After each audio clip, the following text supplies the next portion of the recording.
Hello students, I welcome you again on this channel. आज हम continue कर रहे हैं क्लास 12 साइकोलॉजी एनसीईआरटी का चैप्टर 4।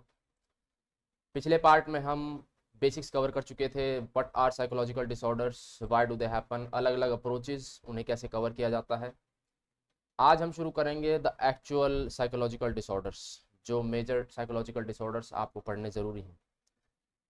एक बात मैं आपको बहुत ज़रूरी बता दूं, अगर आपने साइकोलॉजी का सब्जेक्ट 11th क्लास में इसीलिए लिया है ताकि आप साइकोलॉजी में आगे करियर बना सकें, तो ये चैप्टर पर्टिकुलरली इंपॉर्टेंट हो जाता है आपके लिए, बिकॉज इसमें आप सारे साइकोलॉजिकल डिसऑर्डर्स का बेसिक्स पढ़ेंगे। और इस लेक्चर को आप एक अपना फाउंडेशन मान सकते हैं। और फाउंडेशन अगर मजबूत है तो आपका करियर भी आगे मजबूत होगा, होने के चांसेस पूरे पूरे हो जाते हैं। सो इस वीडियो में सभी साइकोलॉजिकल डिसऑर्डर्स को कवर करेंगे, बिल्कुल आसान शब्दों में, आसान तरीके से, रियल लाइफ एग्जांपल्स के साथ, फिल्म्स के एग्जांपल के साथ, वैसे एग्जांपल जो आपने अपनी रियल लाइफ में सुने हैं या फिर आप उनसे फेमिलियर हैं, ताकि आप अलग अलग कॉन्सेप्ट्स को, अलग अलग डिसऑर्डर्स को डिफ्रेंशिएट कर पाएँ और उन्हें आसानी से याद भी रख पाएँ। शुरुआत करते हैं एंग्जाइटी डिसऑर्डर से। अब एंग्जाइटी जो है, अगर हम साइकोलॉजिकल डिसऑर्डर्स की बात करते हैं तो सबसे कॉमन जो हमने सुनी है दो साइकोलॉजिकल डिसऑर्डर्स, पहला है डिप्रेशन। वेल, डिप्रेशन बहुत सारे जोक बनते हैं, बहुत सारे मीम्स बनते हैं। डिस्प्रेशन ऐसे करके बहुत सारे मीम बनते हैं, आपने, I am sure Instagram generation है आप, तो आपने ज़रूर देखे होंगे। और दूसरा है एंग्जाइटी। अब अच्छी बात यह है कि आपने साइकोलॉजी सब्जेक्ट ले लिया है and now you can know what these disorders actually are and you can correct people. दूसरों को करेक्ट करने में मज़ा बड़ा आता है। सो पहले खुद पढ़ लेते हैं कि अलग अलग डिसऑर्डर्स क्या हैं क्या नहीं है, और फिर दूसरों को करेक्ट कर सकते हैं। एंग्जाइटी के बारे में ऑल्सो कुछ चीज़ें मैं पहले क्लियर कर दूं।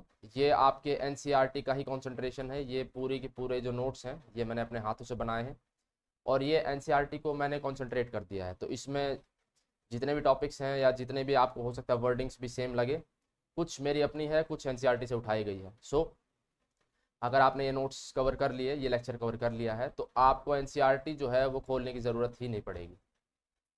So with that let's begin. Anxiety disorders. अब एंग्जाइटी एक तरह की फीलिंग है। कैसी फीलिंग है? अनप्लेजेंट फीलिंग है। बट ये कोई डेफिनेट नहीं है, ये है एक वेग डिफ्यूज्ड। वेग का मतलब you cannot really pinpoint it, और डिफ्यूज्ड मतलब फैली हुई। So it is vague and diffused unpleasant feeling due to anticipation of a future threat. अब रियल थ्रेट अगर आता है तो डर सबको लगता है, डर सबको लगता है, गला सबका सूखता है। बट ये एक फ्यूचर थ्रेट, कोई ना कोई फ्यूचर थ्रेट है, वो असली भी हो सकता है और नहीं भी हो सकता है। सो जब ये हद से ज़्यादा बढ़ जाए, जैसे कि हमने पिछले पार्ट में पढ़ा है द 4D मॉडल, कोई भी डिसऑर्डर, कोई भी प्रॉब्लम तब एक डिसऑर्डर, साइकोलॉजिकल कंडीशन या साइकोलॉजिकल डिसऑर्डर कहलाएगी जब ये 4D कंडीशन फुलफिल करे। क्या थी 4D कंडीशन? डिसफंक्शन, डिसफंक्शन यानी आप रोजमर्रा के काम ना कर पाए। डिवियंस यानी आप अनयूजुअल बिहेवियर शो कर रहे हैं, which is away from the normal. Then we have danger, either yourself, either to yourself or to others, danger. And then lastly was, comment section में बताएं। सो साइकोलॉजिकल कंडीशन है anxiety disorder, हम कहेंगे उसको जब साइकोलॉजिकल कंडीशन कैसी हो, individual को एक्सपीरियंस हो वेग और diffused unpleasant feeling due to an anticipation of future threat. अब अगली ही लाइन जो है, जैसे अगर आपके एग्जाम में लिखने आता है, बोर्ड एग्जाम्स में, तो आपको कम से कम इंट्रोडक्शन में 2 लाइनें तो लिखनी ही पड़ेंगी। So first one was this and second one is this, while fear is a normal emotional reaction to real threats। बिल्कुल फियर होना बिल्कुल लाजमी है अगर कोई रियल थ्रेट आता है तो आपके सामने। But anxiety is an irrational and excessive reaction to future threat. ना तो यहाँ पे थ्रेट डेफिनेट है, और जो उसका प्रोपोर्शनेट रिएक्शन होना चाहिए वो भी नहीं है. So it is both irrational as well as excessive. So ये सारी कंडीशंस अगर फुलफिल होती हैं so that can be considered as anxiety disorders. अब एंग्जाइटी डिसऑर्डर्स में अलग अलग डिसऑर्डर्स हम पढ़ेंगे स्पेसिफिक, और हमारे पढ़ने का तरीका भी यही होगा. जैसे कि आपके एग्जाम में कोई भी मान लेते हैं एंग्जाइटी डिसऑर्डर या फिर सोमैटिक डिसऑर्डर या फिर किसी भी तरह का डिसऑर्डर आए, so you first have to introduce उस डिसऑर्डर को. आपको सिंपल शब्दों में अपने अपने शब्दों में उसे इंट्रोड्यूस करना है. इंट्रोड्यूस करने के बाद आप शुरुआत करेंगे स्पेसिफिक डिसऑर्डर्स जो उस डिसऑर्डर के अंडर इंक्लूडेड है. यहाँ पे पहला है generalised anxiety disorder.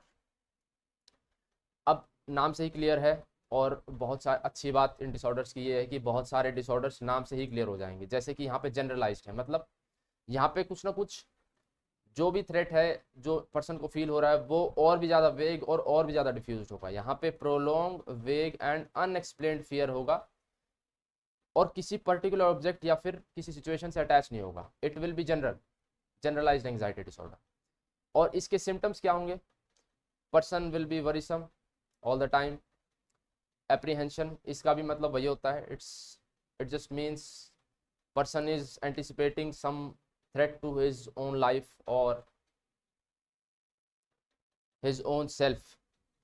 then hypervigilance, इंसान जो है वो एक्स्ट्रा चौकन्ना दिखेगा कि जैसे कि पता नहीं क्या हो जाएगा अभी अगले moment he. This is hypervigilance. constant scanning of environment, अगर कोई hypervigilant है so he will be looking all around himself or herself. so this is generalized anxiety disorder.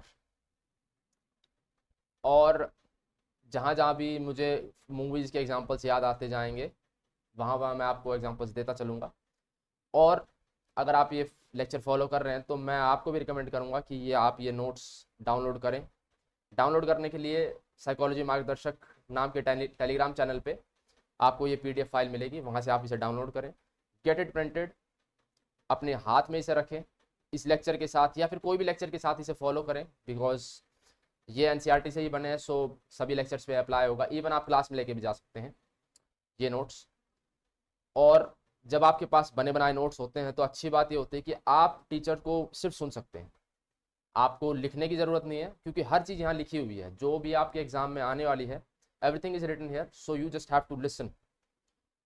सुन के अपनी डेफिनेशंस, अपनी अंडरस्टैंडिंग यहाँ पेपर में लिखिए, क्योंकि पेपर में बहुत सारी एम्प्टी स्पेस भी है. सो अपनी अंडरस्टैंडिंग लिखिए. और एग्जाम्पल्स बहुत ज़रूरी है कि आप अपने पर्सनल एग्जाम्पल्स लिखें, क्योंकि पर्सनल एग्जाम्पल्स आपको बहुत दिनों तक याद रहेंगे. So you will have to, the need for revision will decrease significantly. Second one in anxiety disorders is panic attack disorder. अब पैनिक वर्ड आपने ज़रूर सुना है. This is also related to fear. सभी एंग्जाइटी में कुछ ना कुछ फियर का एलिमेंट ज़रूर होगा. पैनिक में भी फियर है, बट कैसा? An acute surge of intense fear या टेरर. अक्यूट सर्ज, अक्यूट का मतलब एकदम से, और सर्ज मतलब ग्राफ जो है वो ऐसे चढ़ा है, ठीक है, और बिल्कुल टाइम फ्रेम में, ऐसे नहीं कि बहुत धीरे धीरे चढ़ा है, बिल्कुल एकदम से. Acute surge of intense fear, जैसा कि हमने बात करी, फियर तो जरूर होगा एंग्जाइटी डिसऑर्डर्स में. या फिर टेरर, आतंक की भावना, एक आतंक की फीलिंग, एक extreme fear in response to particular stimuli. अब जैसे जनरलाइज्ड एंग्जाइटी डिसऑर्डर में क्या था कि कोई पर्टिकुलर स्टिमुलाई या पर्टिकुलर ऑब्जेक्ट से नहीं थी, it was general, ever present. यहाँ पे कुछ ना कुछ पर्टिकुलर स्टिमुलाई ज़रूर होगा. अब वो स्टिमुलाई क्या हो सकते हैं? जैसे कि कुछ ना कुछ फाइनेंशियल लॉस हो सकता है, फाइनेंशियल क्राइसिस, या फिर कोई मेडिकल इमरजेंसी हो सकती है, कुछ वर्क डेडलाइंस, या फिर इवन आपके जैसे एकेडमिक डेडलाइंस भी होते हैं. आप हायर स्टडीज़ में जाएंगे तो आपको रिपोर्ट्स, असाइनमेंट्स सब कुछ जमा करने रहते हैं. So all of these can trigger panic. Relationship strain, चाहे फिर वो ब्रेकअप्स हो, एट्सेट्रा एट्सेट्रा. तो इस तरह की चीज़ें जब एकदम से फियर का लेवल एकदम से चढ़ा दें, इंटेंस फियर, अक्यूट सर्ज, तो वो कहलाता है panic attack disorder.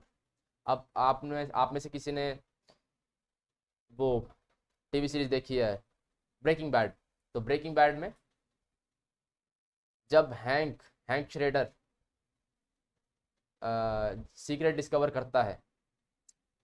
So let's, अब इसके आगे मैं बात नहीं करूँगा, नहीं तो स्पॉइल हो जाएगा जिन्होंने नहीं देखा है, but I do recommended series. Series बहुत ही नेक्स्ट लेवल है, so I highly recommend you to watch it.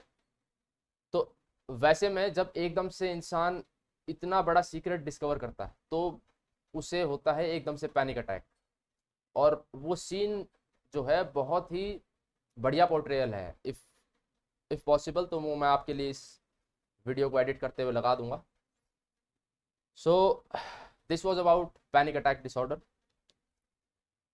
और इसके सिम्टम्स क्या हैं, जैसे अब यहाँ तो मैं सिर्फ आपको शब्दों से पढ़ के बता सकता हूँ, but when you watch it in a movie और टीवी सीरीज, किसी के सीन में देखते हैं आप, तो आप उसको बहुत अच्छे बेहतर तरीके से समझ पाते हैं। फिर भी वर्ड्स में पढ़ना ज़रूरी है। पैनिक आते के साथ ही आपको सबसे पहले तो शॉर्टनेस ऑफ ब्रेथ फील होगी, ऐसा लगेगा कि सांस कम आ रही है थोड़ी। उसके बाद अगर सांस आपको नहीं आ रही है तो हार्ट रेट आपकी जाहिर सी बात है कि बढ़ेगी। देन चोकिंग, ऐसा लग रहा है कि घुटा जा रहा है, कोई घोट रहा है अंदर से या फिर बाहर से। नौजिया, उल्टी जैसी feeling. Feeling of losing control, जैसे कि आपके अपने ऊपर ही बस नहीं है, ऐसी फीलिंग आपको आएगी। So that's called losing control और गोइंग क्रेजी।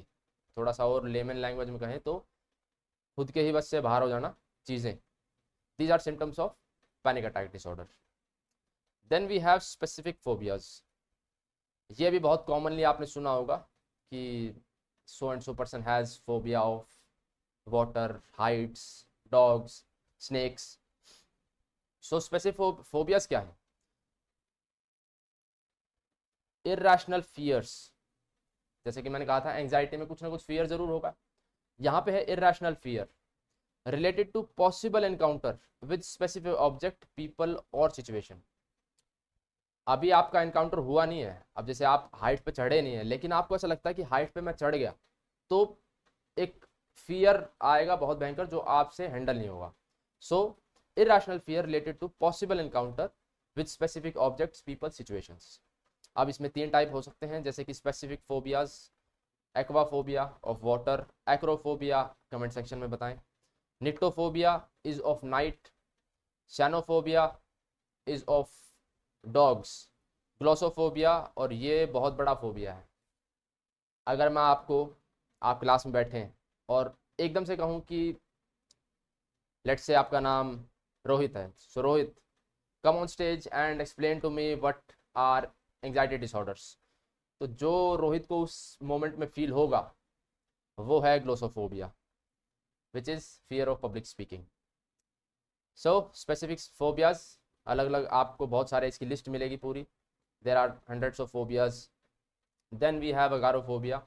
अब अगारोफोबिया क्योंकि बहुत कॉमन है पीपल में, इसलिए हमें इसे अलग से भी पढ़ते हैं। फियर ऑफ अनफेमिलियर सिचुएशंस, यहाँ पे क्या होता है, इंसान को ऐसा लगता है कि मैं किसी अनफेमिलियर सिचुएशन में गया तो मुझसे वो सिचुएशन हैंडल नहीं होगी और मेरे को कुछ पता ही नहीं लगेगा कि मैं क्या करूँ, and the person will panic. और ये फोबिया है अगारोफोबिया ऑफ अनफेमिलियर सिचुएशन। अब वो अनफेमिलियर सिचुएशन कुछ भी हो सकती है, चाहे वो कहीं मार्केट में जाना हो, कहीं दूसरे सिटी में जाना हो, किसी दूसरे लोगों से मिलना हो। और उसी के लाइन पे आता है सोशल फोबिया। अब ये भी बहुत कॉमनली सुनने को मिलता है, कुछ कुछ लोगों में ये कम अमाउंट में तो सभी में प्रेजेंट होता है, क्योंकि वी फियर ग्रुप्स। अगर आप बहुत ही एक्सट्रोवर्टेड पर्सन नहीं है तो आप ग्रुप्स को अवॉइड करते हैं, you do not expose yourself to social situations. So social phobia यानी सोशल सिचुएशंस का डर। अब सोशल फोबिया अगर हद से ज़्यादा बढ़ जाए तो आता है सोशल एंजाइटी डिसऑर्डर। अब सोशल एंजाइटी, वही एंजाइटी आ गया तो इंटेंस फियर होगा। इनकैपेसिटेटिंग, ये एक नया वर्ड है यहाँ पे। इनकैपेसिटेटिंग मतलब कि आपके हाथ पैर जो हैं वो काम करने बंद से कर जाते हैं। आपको फीलिंग कभी आई है? कभी ना कभी लाइफ में आई होगी। सो इनकैपेसिटेट, आपको ऐसा लगता है कि ना तो कुछ एनर्जी है, हाथ भी नहीं उठ रहा है। So it's intense and incapacitating fear when dealing in social situations, दूसरे लोगों से आउटसाइड सिचुएशंस में जब हम खुद को एक्सपोज करते हैं, तो अगर ऐसी फीलिंग आ रही है इंटेंस और इनकैपेसिटेटिव फीलिंग, तो आपको सोशल एंग्जाइटी डिसऑर्डर। और फियर जो है यहाँ पे अकेला नहीं आएगा, it may be accompanied by embarrassment. So this was about social anxiety disorder. Then last we have separation anxiety disorder. नाम से ही क्लियर है, सेपरेशन। अब कुछ ना कुछ, किसी ना किसी चीज़ से आपको सेपरेट किया जा रहा है, और सेपरेट करने के साथ ही आपके अंदर एक डर का माहौल बैठ रहा है कि उस पर्सन या उस फिगर से अगर हमें सेपरेट कर दिया तो हम इंडिपेंडेंटली एग्जिस्ट कैसे करेंगे। सो this is seen mostly in children. Fear of separation from attachment figure.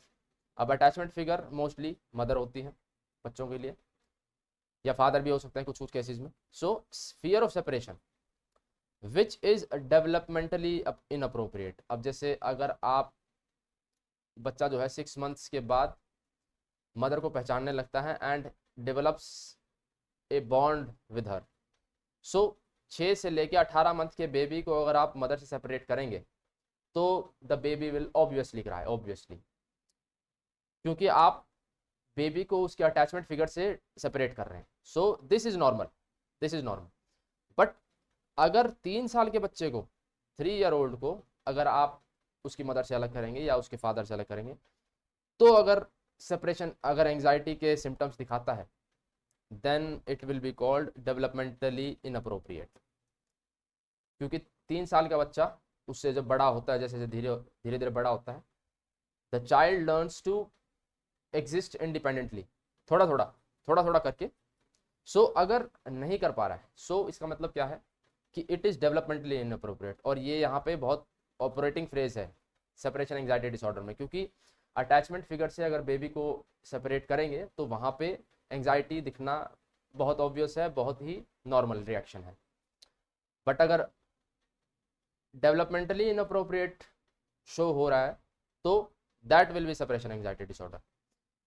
वैसे ही नेक्स्ट लाइन में, child finds it difficult to be in a room alone, go to school or even unfamiliar situation. So child जो है वो खुद से अकेले में रहने में डर लगता है उसे, किसी रूम में अपने मदर या फादर के बिना।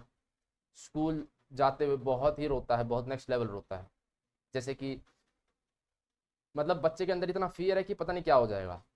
सो that is separation anxiety disorder. Let me clear it up for you. So this was about anxiety disorders, separation anxiety disorder हमने लास्ट कर लिया है। Then we move on to another disorder जो हमने बहुत कॉमनली सुना या पढ़ा है, और इस पे भी बहुत जोक्स, बहुत मीम्स बनते हैं, और इसे शॉर्ट फॉर्म में हम कहते हैं OCD, ऑब्सेसिव कंपल्सिव डिसऑर्डर।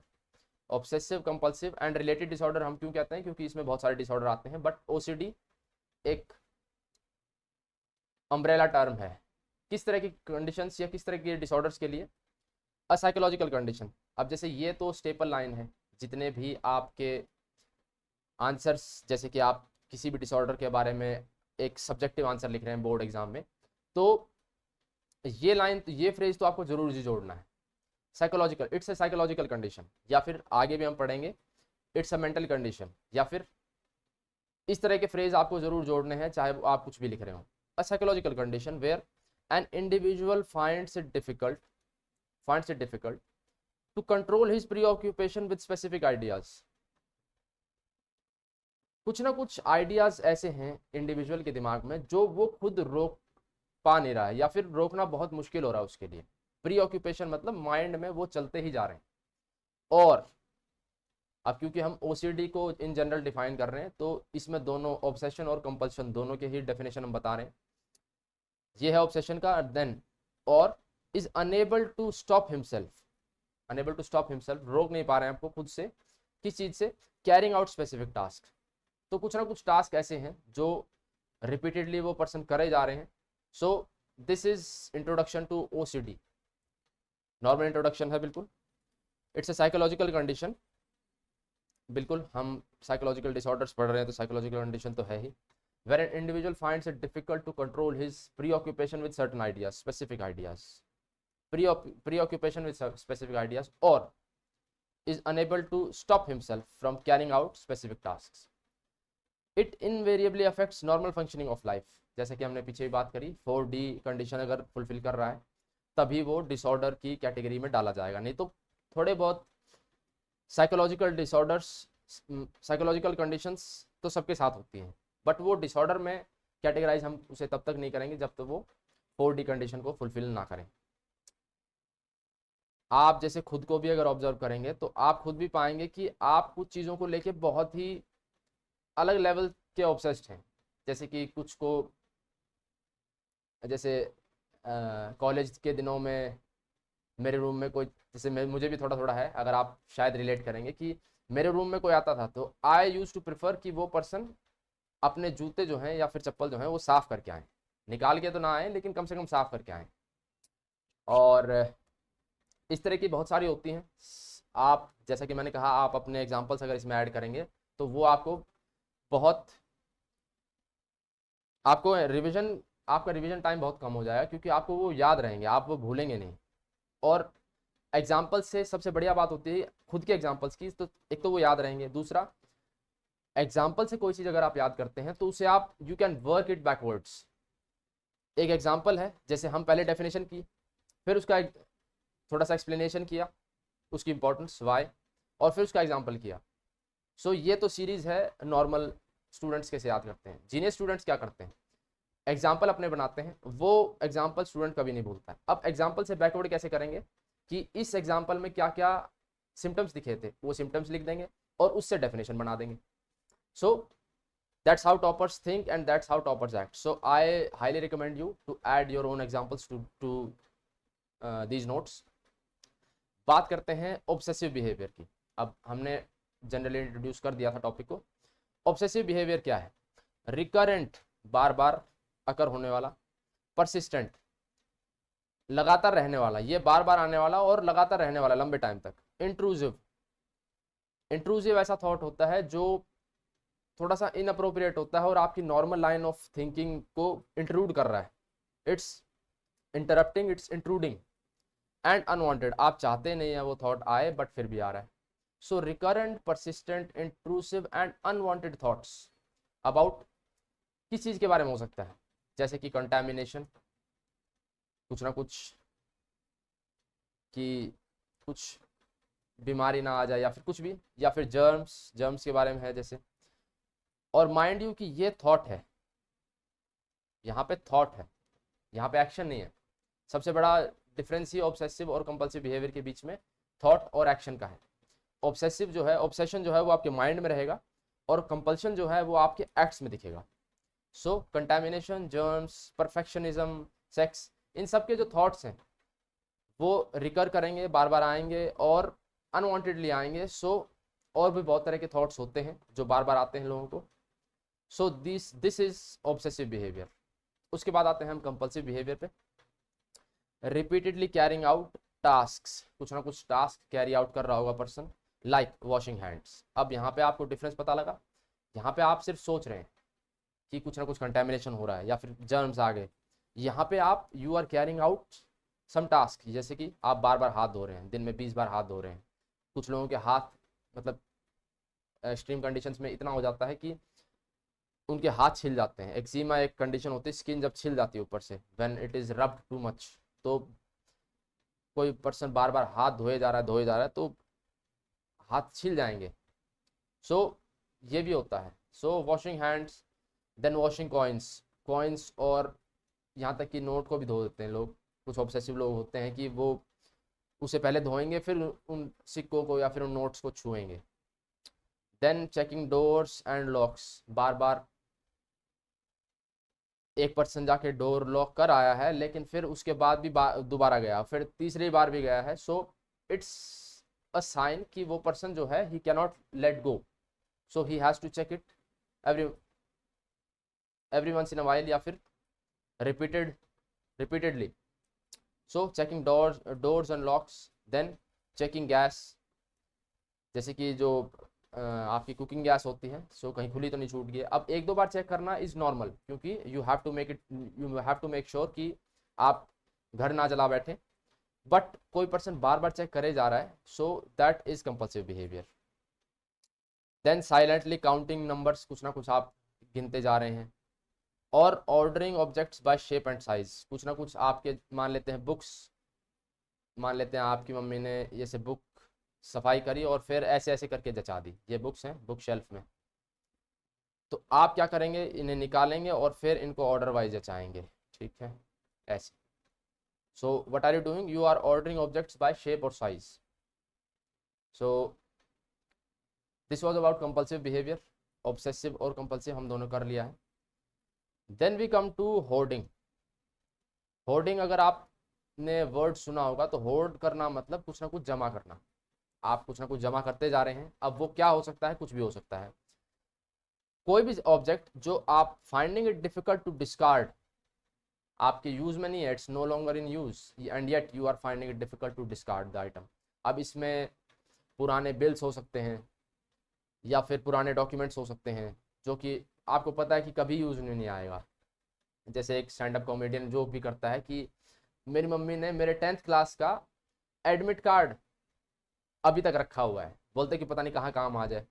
तो ऐसे नहीं होता है, वो काम नहीं आएगा, कभी नहीं आएगा, and yet you are finding it hard to discard it. So ये जब एक्सट्रीम तक चला जाए, कुछ चीज़ें, कुछ लोग कपड़े, they can not discard their old clothes, their old shoes और डॉक्यूमेंट्स और बहुत तरह की चीज़ें होती हैं। So this is hoarding disorder, एक ये भी एक डिसऑर्डर की कैटेगरी में आता है। So hoarding disorder. Then we have trichotillomania. Trichotillomania, this is about pulling one's hair out. अब जैसे जैसे हम आगे बढ़ेंगे तो आपको थोड़ा थोड़ा अजीब सा सुनने में लगेगा, but since we are reading about psychological disorders तो आपको ये अजीब चीज़ें सुनने की आदत डाल लेनी पड़ेंगी। And there are some disturbing conditions जो बताई जाएंगी। सो आई होप कि आप ट्रिगर ना हो और ऐसे उसके बारे में ऑब्सेसिवली ना सोचें। You just have to listen to them and think about them like a scholar, कि आप उनके बारे में पढ़ें, उन्हें समझें and then move on. Trichotillomania, कुछ डिसऑर्डर्स ऐसे हैं जहाँ पे लोग अपने खुद के बाल नोचने लगते हैं, चाहे वो सर के हों चाहे वो आईब्राउज के हों। सो दिस इज अबाउट ट्राइकोटिलोमेनिया। ये आपके एमसीक्यू में क्वेश्चन बहुत बार पूछा गया है। और एक्सकोरिएशन, ये भी यहाँ पे आप हेयर पुल आउट कर रहे हैं, यहाँ पे आप अपनी स्किन पिक कर रहे हैं। Excoriation, skin picking. Skin picking जैसे कुछ लोग होठों की स्किन पिक करते रहेंगे, कोई हाथों की स्किन, या फिर कुछ नाखून भी छीलते रहेंगे अपने। सो दिस इज एक्सकोरिएशन, ये भी एक obsessive compulsive and related disorder की कैटेगरी में आता है। Then we have body dysmorphia. अब बॉडी डिस्मॉर्फिया से नाम से ही क्लियर है, डिस्मॉर्फिया ये आपने वर्ड्स ज़रूर सुना होगा कि बॉडी फॉर्म को लेके, मॉर्फ, मॉर्फ मतलब कुछ ना कुछ बॉडी फॉर्म की बात हो रही है। सो आप बॉडी फॉर्म जो है वो यानी कुछ ना कुछ गलत आपको लग रहा है अपनी बॉडी फॉर्म में, यानी आप खुद को मिरर में चेक करते रहेंगे बार बार और एक्सेसिवली ग्रूम करेंगे, कुछ ना कुछ कपड़े बार बार बदल रहे हैं, कुछ हेयर स्टाइल बार बार बदल रहे हैं, खुद को मतलब एक्सेप्ट नहीं कर पा रहे हैं आप कि आप जैसे हैं वैसे हैं, नहीं, आप एक्सेप्ट नहीं कर पा रहे हैं। तो ये एक तरह का ओसीडी रिलेटेड डिसऑर्डर है और ये बॉडी रिलेटेड है। यहाँ पे माइंड नहीं काम कर रहा है, यहाँ पे your thinking, your thoughts are being intruded about your own body. So this was all about obsessive compulsive and related disorders. Then we have trauma and stress related disorders. अब स्ट्रेस आपने पिछले चैप्टर में भी पढ़ा है। सो अगर आपने पिछला चैप्टर रिवाइज किया है सो आपको ये पढ़ते हुए थोड़ा सा आसान लगेगा, और नहीं भी किया है तो कोई दिक्कत नहीं है, आपके पास टाइम है, अभी आपकी 12th क्लास अभी शुरू हुई है। But I highly recommend you to revise them, कि छोटे से नोट्स हैं, 10-15 पेजेस के नोट्स हैं, वो भी बहुत मोटे मोटे लिखे गए हैं तब 10-15 पेजेस के हैं। अगर आप उन्हें कॉन्सेंट्रेट करें तो वो शायद 5 पेज में भी कॉन्सेंट्रेट हो जाएंगे। सो आई हाईली रिकमेंड यू कि आप रिवाइज करते रहें, और इससे जो चीज़ें हैं वो आगे की चीज़ें आसान हो जाती हैं, क्योंकि साइकोलॉजी क्या है, एक इट्स अ सीरीज़। अगर आप पीछे वाली यूनिट अच्छे से करते हैं तो आगे वाली यूनिट आपके लिए उतनी ही आसान बन जाती है। Trauma and stress related disorder, अब जैसे मैंने कहा था, आपको पहले इंट्रोड्यूस करना पड़ेगा आंसर में कि भाई हम किस चीज़ की बात कर रहे हैं। सो ट्रॉमा, ट्रॉमा क्या है? A trauma is a sudden shocking और डिस्टर्बिंग इवेंट। या तो एकदम से हुआ है, शॉक किया है उसने आपको और डिस्टर्ब किया है, दैट कॉजेज फिजिकल और मेंटल हार्म। अब वो चाहे आपकी बॉडी को हार्म करे चाहे आपकी माइंड को, बट ये होगा सडन, शॉकिंग और डिस्टर्बिंग। ये होता है एक ट्रॉमा। अब किस किस से हो सकता है? जैसे कि वॉर, अभी वर्ल्ड दुनिया में बहुत जगह वॉर चालू हैं, वायलेंस आप अपने आसपास अखबार में, न्यूज़पेपर्स में और इवन सोशल मीडिया पे बहुत वायलेंस की खबरें पढ़ते हैं।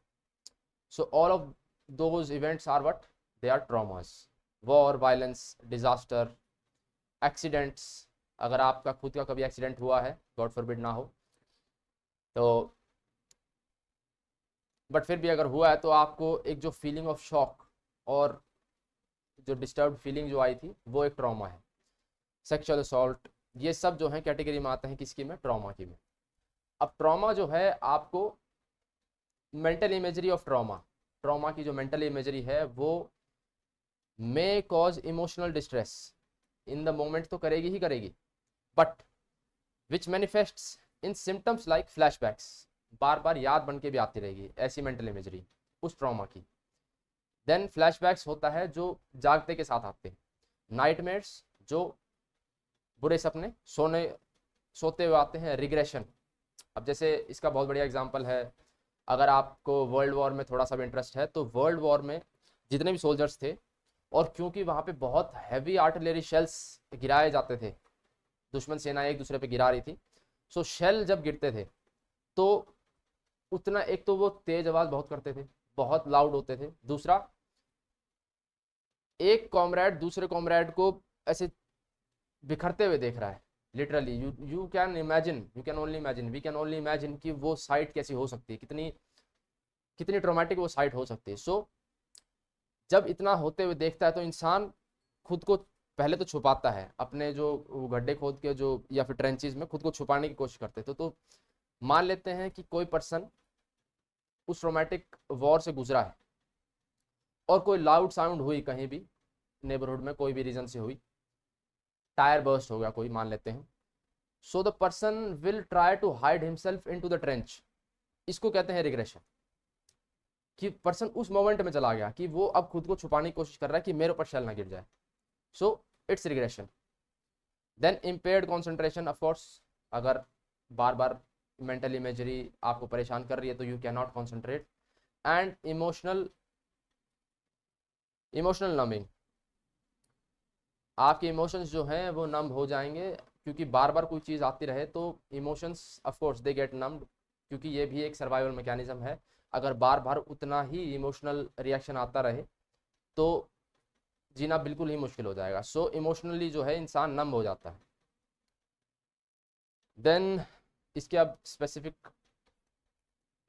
डिसऑर्डर्स पढ़ लेते हैं, बेसिक्स हमने इंट्रोड्यूस कर दिया है, और एग्जाम में अगर आपके पास लिखने के लिए आए तो आपको मान लेते हैं कि पोस्ट ट्रॉमेटिक स्ट्रेस डिसऑर्डर पे आ गया है, तो आपको इंट्रोड्यूस जो ऊपर हमने जैसे इंट्रोड्यूस किया है वैसे ही इंट्रोड्यूस करना है।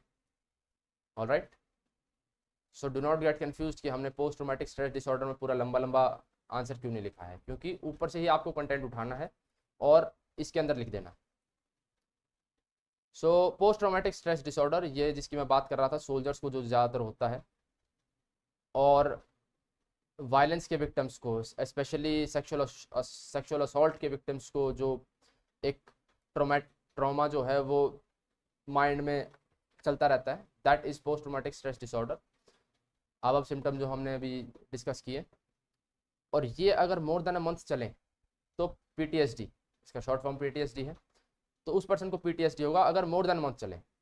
एक्यूट स्ट्रेस डिसऑर्डर, अगर अबाउट जो सिम्टम्स मेंशन किए गए हैं वो अगर लेस देन अ मंथ है तो इट्स अक्यूट। अक्यूट मतलब जहाँ भी अक्यूट वर्ड आए it is referring to small, कम कम समय के लिए। Then there is another one, adjustment disorder. Adjustment मतलब कुछ ना कुछ एडजस्टमेंट की बात है बट पर्सन कर नहीं पा रहा है, that's why it's a disorder. Difficulty adjusting to a stressor in life, अब पीछे चैप्टर में हमने स्ट्रेसर्स, अलग अलग स्ट्रेसर्स पढ़े हैं लाइफ में, बहुत तरह के चैलेंजिंग सिचुएशंस और स्ट्रेसर्स होते हैं। कमेंट सेक्शन में बताएं कि अलग अलग स्ट्रेसर्स क्या पढ़े थे हमने पिछले चैप्टर में। So person is finding it difficult to adjust to these stressors in life, और क्योंकि ये स्ट्रेसर से पर्सन एडजस्ट नहीं कर पा रहा है तो नॉर्मल फंक्शनिंग जो है लाइफ की वो डिसरप्ट होगी ही होगी, gets disrupted. So these were stress trauma and stress related disorders. उसके बाद हम मूव ऑन करते हैं somatic symptoms and related disorders पे। सबसे पहले तो आप ये एक हैबिट बनाएं कि जो वर्ड लिखा गया है उसे आप तोड़ने की कोशिश करें कि सोमैटिक। तो मैंने यहाँ सोमा को अंडरलाइन किया कि सोमा मतलब क्या होता है, आपने पीछे भी पढ़ा होगा, it is Latin for body. तो यहाँ पे आपको सोमैटिक पढ़ते ही याद आना चाहिए कि it is related about, it is something related to the body. Somatic symptom and related disorder. अब जनरल इंट्रोडक्शन करेंगे। A psychological condition where an individual experiences bodily symptoms. Individual को क्या एक्सपीरियंस हो रहा है, बॉडीली सिम्टम एक्सपीरियंस हो रहे हैं। तो आप कहेंगे कि इसमें क्या बड़ी बात है, कुछ बीमारी होगी तो सिम्टम भी एक्सपीरियंस होने चाहिए। That's the point. Bodily symptom तो महसूस हो रहे हैं of various diseases but without any biological cause. कोई बायोलॉजिकल कॉज नहीं है, कोई फिजिकल कॉज नहीं है, कोई बॉडीली कॉज नहीं है, कुछ there is nothing physically wrong with that person and yet they feel कि सिम्टम्स जो हैं वो आ रहे हैं। सो इसमें सभी इस तरह के डिसऑर्डर हैं जिसमें कुछ ना कुछ फीलिंग ऐसी आती रहेगी बिना कोई फिजिकल कारण के। पहला है सोमैटिक सिम्टम डिसऑर्डर, जो हमने ऊपर लिखा है वो इसी का ही इंट्रोडक्शन है। Individual tends to be overly occupied with said symptom. अब इंसान जो है बार बार सोचता ही रहेगा कि भाई there is something wrong with any part of the body, चाहे वो कोई भी पार्ट हो। सो ओवरली ऑक्यूपाइड, माइंड में प्री ऑक्यूपाइड, जैसे हमने पढ़ा था पीछे। तो preoccupation obsessive compulsive disorder में था, इसमें भी एक तरीके से ऑक्यूपाइड रहेगा माइंड पर्सन का with said symptoms and worries excessively, और एक वरी का भी एंगल आ जाएगा। और उसके साथ साथ क्योंकि वरी है तो उस वरी को ठीक करने के लिए इंसान डॉक्टर्स पे विजिट करेगा। So this is somatic symptom disorder. Then we have illness anxiety disorder, जिसे हम साइंटिफिक भाषा में हाइपोकॉन्ड्रियासिस भी कहते हैं। Excessive worry of catching a disease और being diagnosed with a serious illness. Worry का एलिमेंट होगा, सभी में होगा। ऑफ कैचिंग अ डिजीज, कुछ ना कुछ बीमारी पकड़ ना जाए, इस चीज़ की वरी, या फिर कोई ना कोई सीरियस इलनेस जो है वो कहीं ना कहीं मैं डायग्नोज ना कर दूं, कोई डॉक्टर डायग्नोज ना कर दे। So person is constantly anxious, gets alarmed on hearing of someone else's disease. दूसरे की भी डिजीज सुन रहे हैं तो उसे लगता है कि अगर उसे हो गया तो मुझे भी हो जाएगा। And doesn't respond to assurance by doctors. Doctors पे जाते हैं या इन्हें ले जाया जाता है और डॉक्टर अश्योर भी करें इन्हें कि कोई ऐसी दिक्कत नहीं है, कोई घबराने वाली बात नहीं है, कोई ऐसी दिक्कत नहीं है। They will not respond to it, doesn't respond. So this was about illness anxiety disorder. Then there is conversion disorder. और कन्वर्जन डिसऑर्डर वो नहीं है जो टीसीएस के एम्प्लॉयज को हो रखा है। कन्वर्जन डिसऑर्डर क्या है, एक कंडीशन है where person experiences temporary paralysis. एक पैरालिसिस, एक बॉडी ऐसा लगेगा कि काम करनी बंद कर गई है, चाहे वो एक बॉडी पार्ट हो या फिर पूरी फुल बॉडी काम करनी बंद कर गई है। And loss of sensory perception. Sensory perception आपके, जैसे आपकी आईज हैं, आपको ऐसा लगेगा कि दिखना बंद हो गया, या फिर आपको सुनना बंद हो गया, या फिर आपको टेस्ट नहीं आ रहा, स्मेल नहीं आ रही, आपकी स्किन जो है वो नम हो गई है, इनसेंसिटिव हो गई है। सो इस तरह की आप में एक तो मूवमेंट नहीं रहेगी, टेम्परेरी पैरालिसिस होगा। दूसरा, सेंसेस जो हैं आपके वो एक तरीके से डेड हो जाएंगे। बट यहाँ पे भी वही बात है, विदाउट एनी बायोलॉजिकल कॉज। कोई बायोलॉजिकल कॉज नहीं है, it is purely psychological, but आपको फील ज़रूर होंगी ये सारी चीज़ें। अब वीकनेस है, बिल्कुल है, तभी मूवमेंट नहीं कर पाएगा पर्सन। ट्रेमर्स एंड जर्क्स, ये जैसे इंसान को कांपता है या झटके लगते हैं तो उसी को ही ट्रेमर्स एंड जर्क्स कहते हैं। सो यहाँ पे सबसे इंपॉर्टेंट है कि एक तो टेम्परेरी पैरालिसिस है, दूसरा टेम्परेरी लॉस ऑफ सेंसेशन है, और विदाउट एनी बायोलॉजिकल कॉज है. So this was about conversion disorder, and with this we are done with somatic symptoms and related disorders. Then we move on to the dissociative disorders. अब dissociative disorders में जैसे कि हमने पीछे बात करी कि we have to break down the word. यहाँ पे क्या है, dissociate यानी कुछ ना कुछ अलग हो जाना, डिसोसिएट करना. डिसोसिएटिव डिसऑर्डर्स में अब हमें इतना समझ आ रहा है कि कुछ ना कुछ तो अलग हो रहा है. क्या अलग हो रहा है और किससे अलग हो रहा है जानते हैं. साइकोलॉजिकल कंडीशन है, बिल्कुल है. Of sudden temporary alteration of consciousness, आपकी जो कॉन्शियस स्टेट ऑफ माइंड है अभी, उससे एक सडन चेंज होगा, एक सडन ऑल्टरेशन होगा, बट टेम्पररी होगा. Where a person loses contact, कुछ ना कुछ जैसा कि हमने बात करी, डिसोसिएशन हो रहा है, कॉन्टैक्ट का लॉस हो रहा है. लूजेस कॉन्टैक्ट विद वन और the other aspect of himself और रियलिटी, उसके खुद के कोई एस्पेक्ट हो सकते हैं, जैसे कि अब मेरा एक कॉन्शियस माइंड है और मेरा एस्पेक्ट क्या क्या हो सकते हैं, जैसे कि मेरी खुद की एक पर्सनैलिटी है, मेरी कुछ मेमोरीज हैं, मेरी कॉग्निटिव एबिलिटीज़ हैं, और मेरी सेंस ऑफ रियलिटी है, मेरी सेंस ऑफ परसेप्शन है. ये सब मेरे डायमेंशंस हैं, मेरे एस्पेक्ट्स हैं. अब मेरा जो कॉन्शियस माइंड है, कॉन्शियसनेस इस तरीके से ऑल्टर हो कि खुद के एस्पेक्ट से ही कॉन्टैक्ट छूट गया. सो पहला ही पढ़ते हैं, डिसोसिएटिव अमनीजिया. अमनीजिया शायद आपने पढ़ा हो, अमनीजिया इज अबाउट फॉरगेटिंग. सो यहाँ पे मेरा कौन सा एस्पेक्ट था, मेमोरी. मेमोरी से कॉन्टैक्ट छूट गया. Characterized by extensive but selective memory loss, memory loss हो गया है विदाउट एनी बायोलॉजिकल कॉज.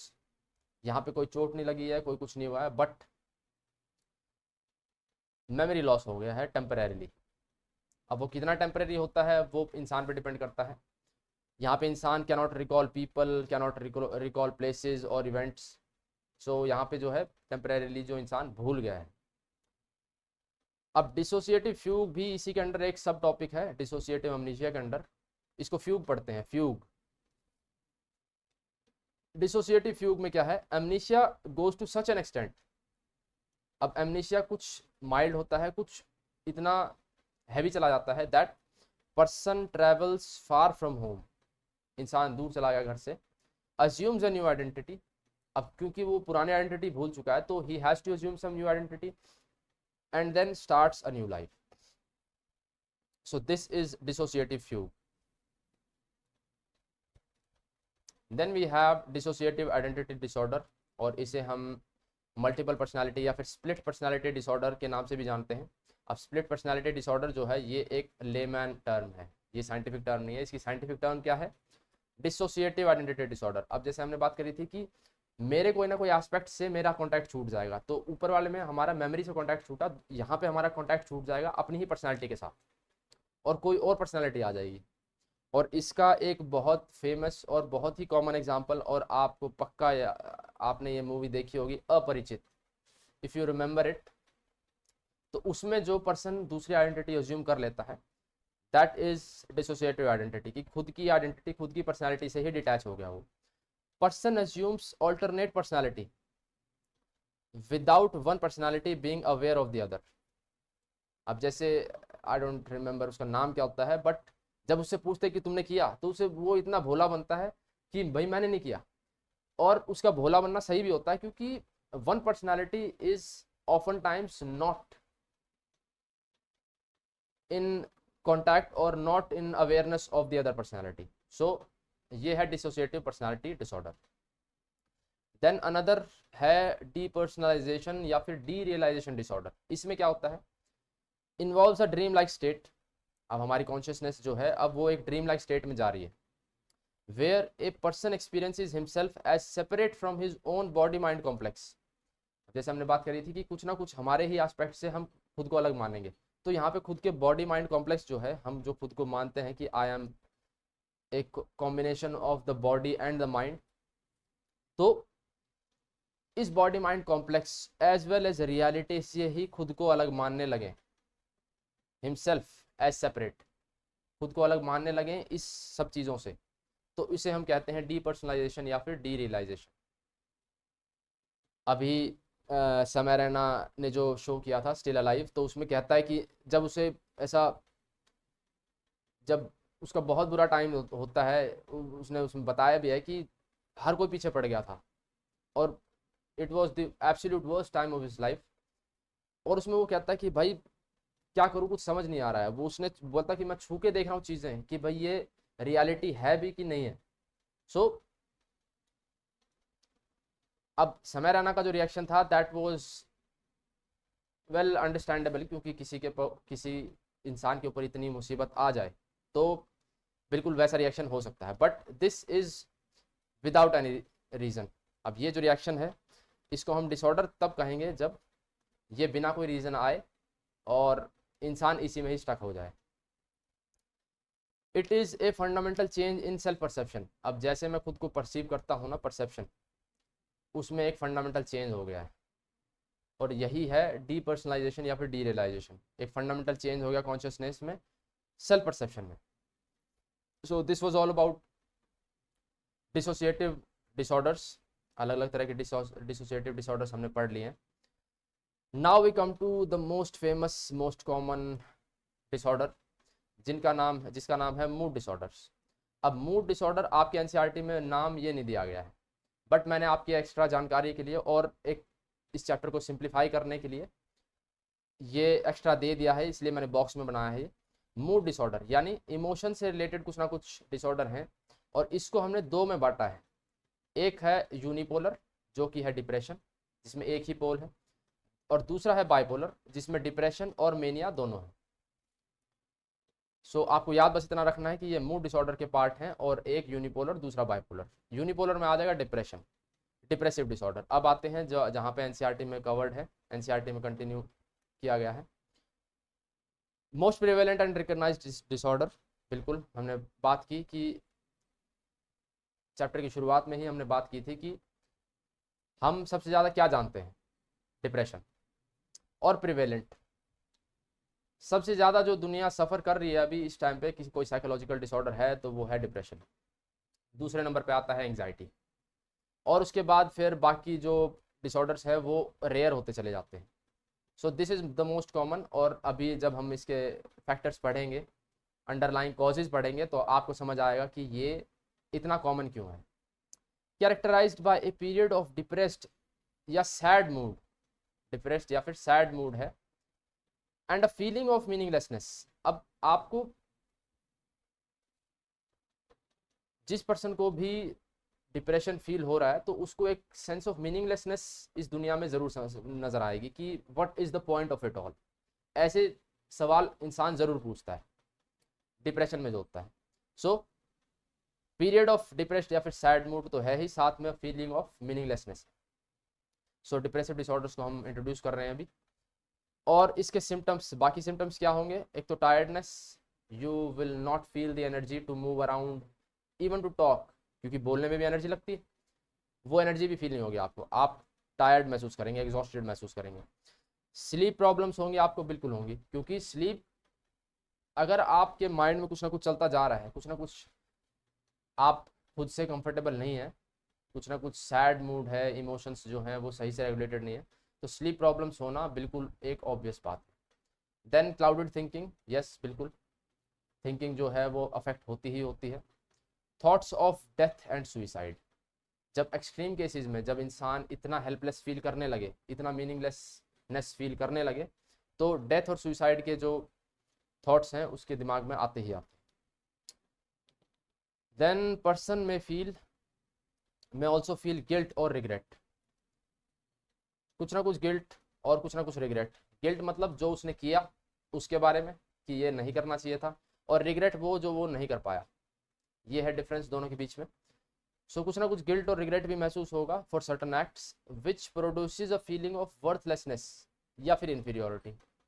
अब कुछ चीज़ें हैं जैसे कि आपने की तो आपको ऐसा लगता है कि कितना कितना बुरा इंसान हूँ मैं, कुछ ऐसी फीलिंग आएगी।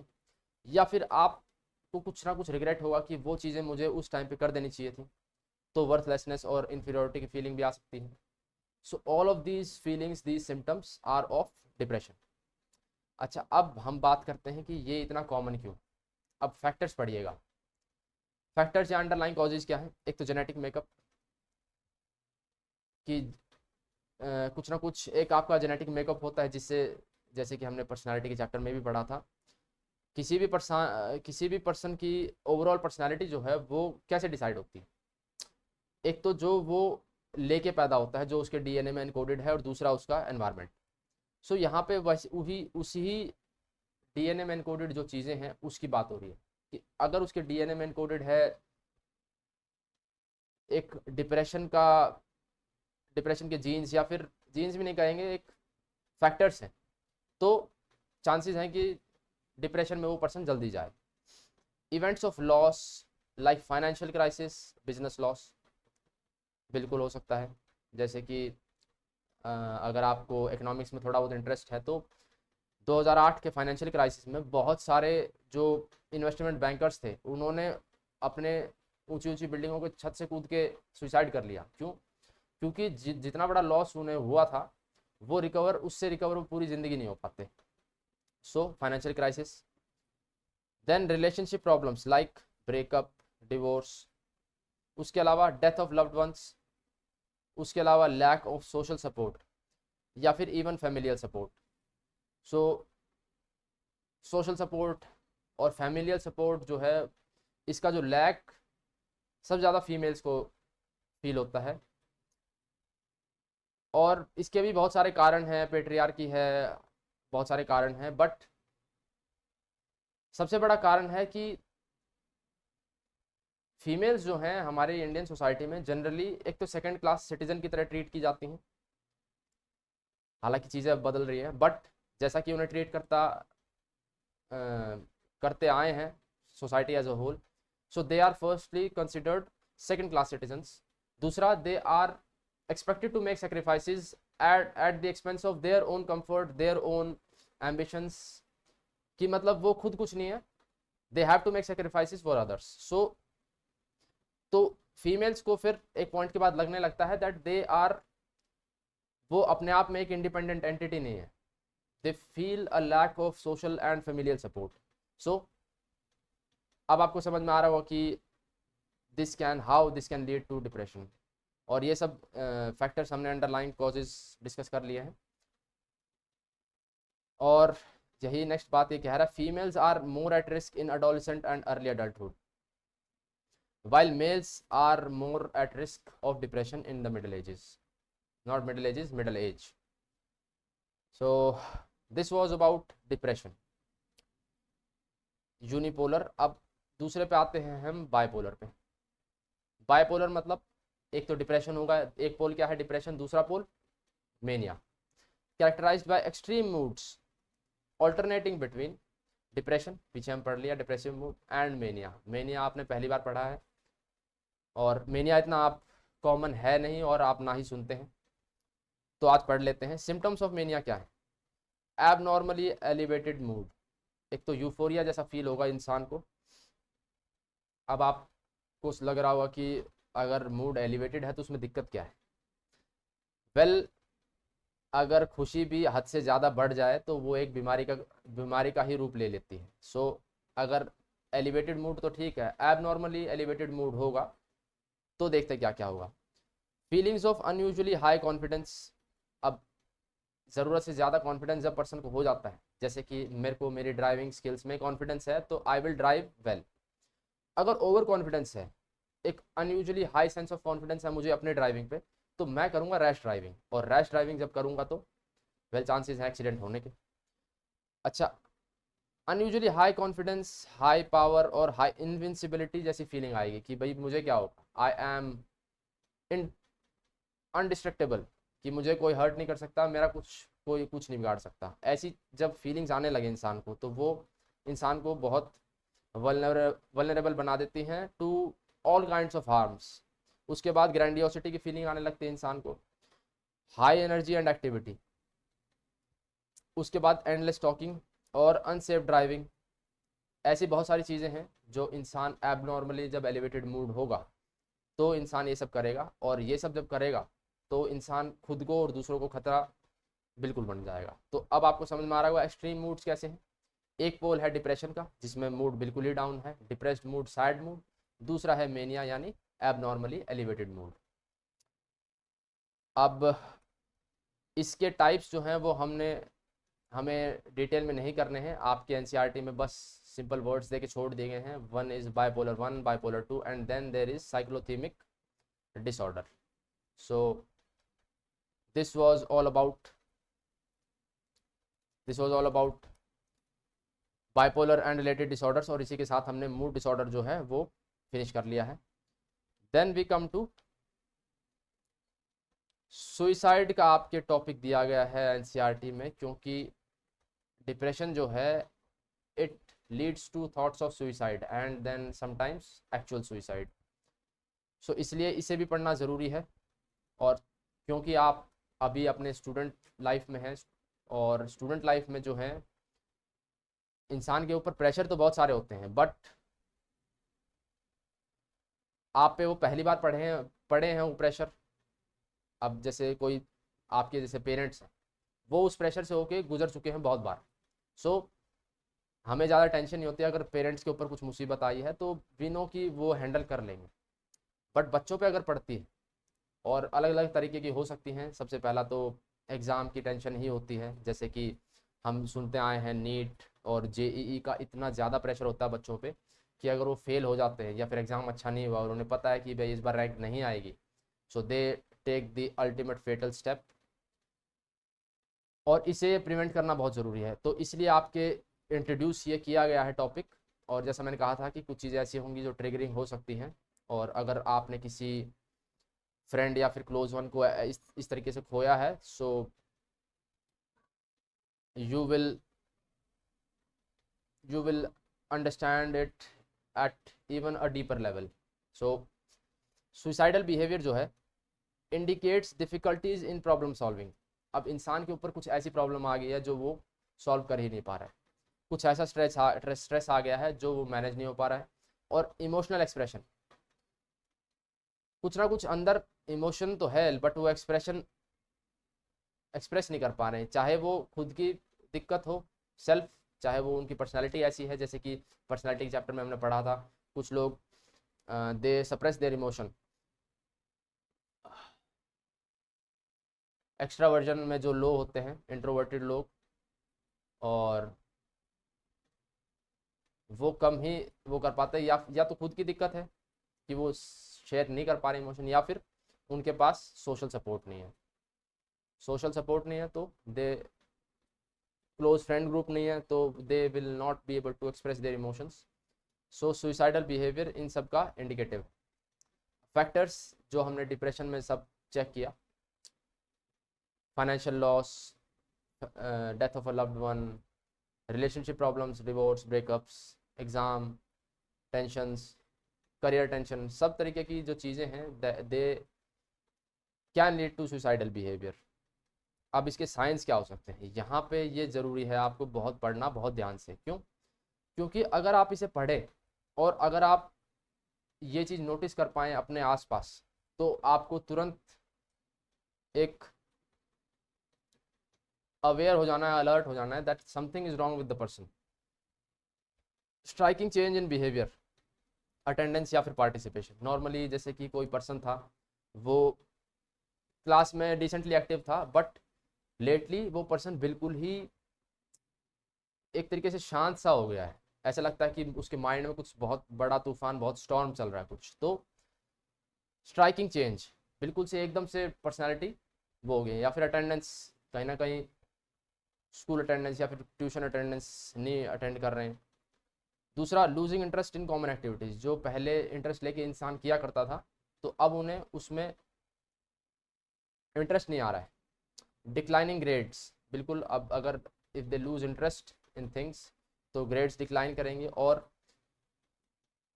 ग्रेड्स डिक्लाइन करती हैं तो ये एक विशियस सर्कल बन जाता है। फिर ग्रेड्स डिक्लाइन कर रही हैं तो आदमी एफर्ट कम डालेगा, और एफर्ट कम डालेगा तो ग्रेड्स कम हो जाएंगे। So it becomes a vicious circle.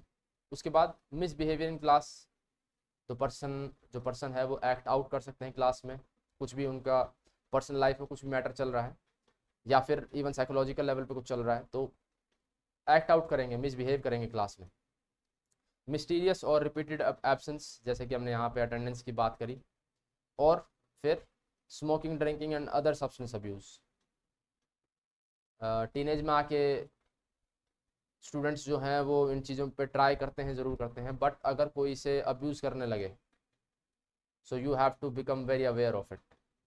और अवेयर हो के आप क्या कर सकते हैं, सबसे पहले तो आप अपने टीचर्स या अपने सीनियर्स को बता सकते हैं कि we are feeling so and so about such person, तो ताकि टाइम रहते कुछ इंटरवेंशन, कुछ प्रिवेंशन किए जा सकें। और बाकी ये डिपेंड करता है स्कूल पे, पेरेंट्स पे और लार्जर सोसाइटी पे।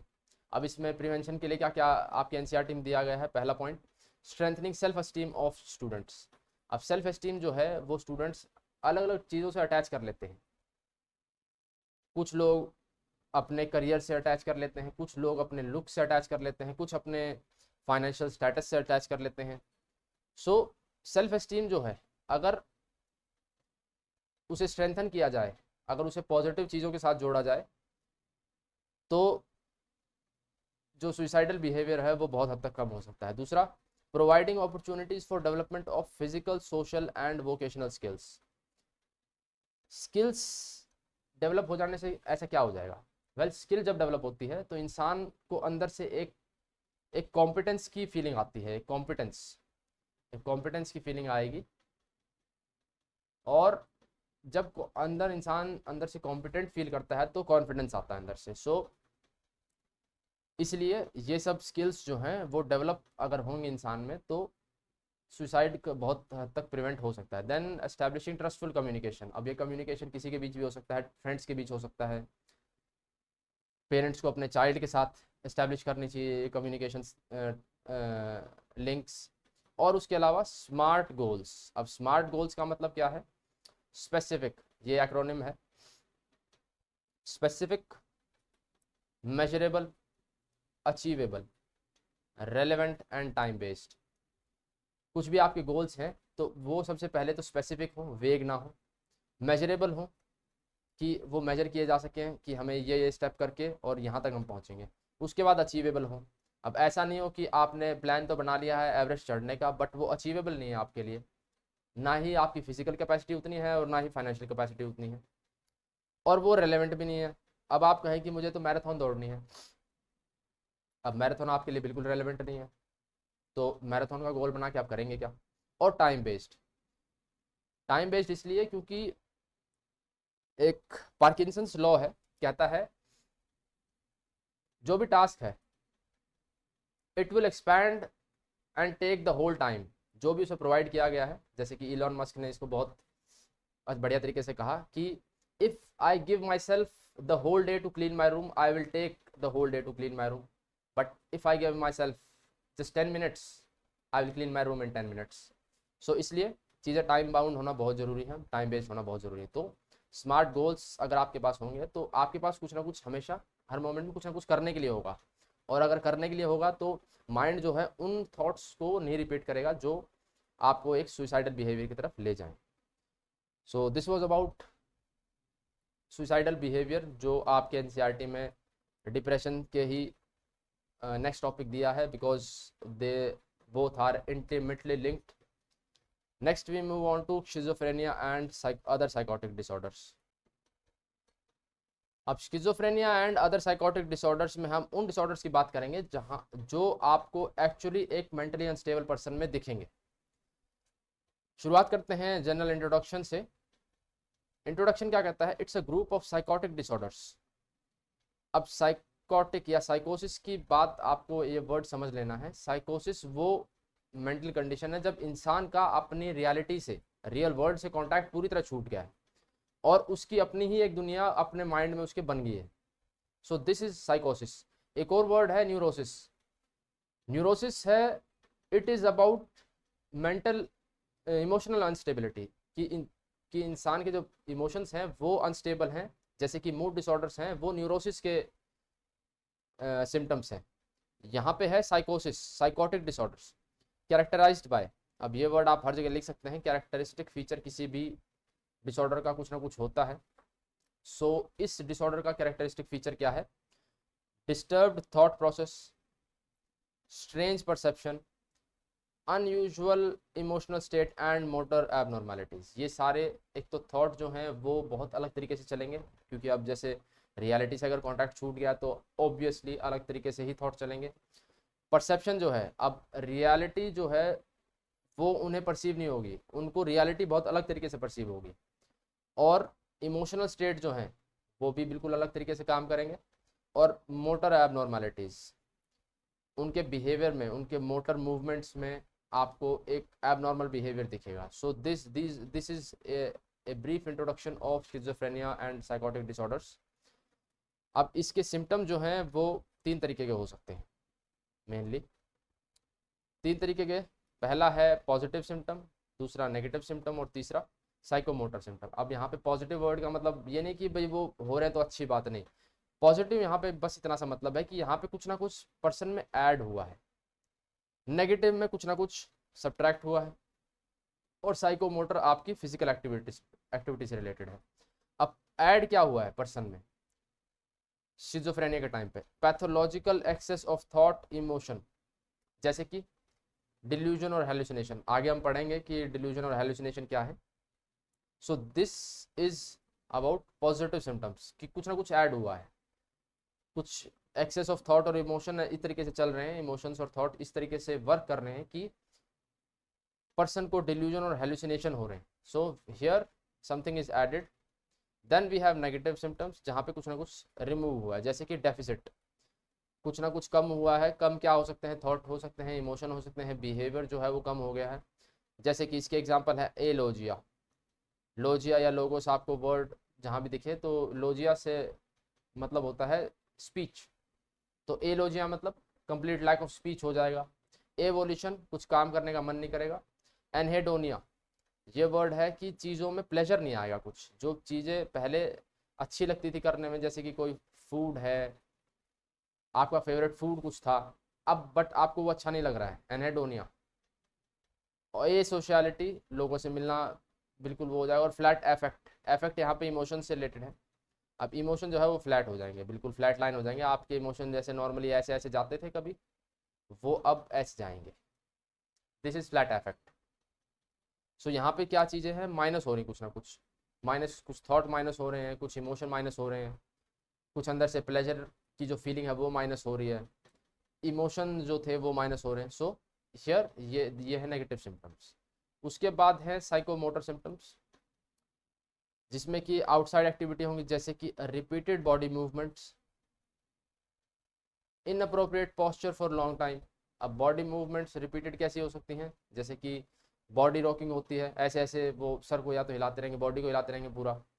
इनअप्रोप्रिएट पोस्चर, अब जैसे इनअप्रोप्रिएट पोस्चर कैसा हो सकता है? अभी एक वीडियो में देख रहा था, उसमें एक पर्सन हॉस्पिटल में एडमिट था और ये उसका बेड है, ये उसका फेस है, ही इज़ लाइंग फेस डाउन, और उसने अपना एक इस तरीके से योगा पोज बना लिया, ठीक है, हाथ ऐसे हैं, ठीक है।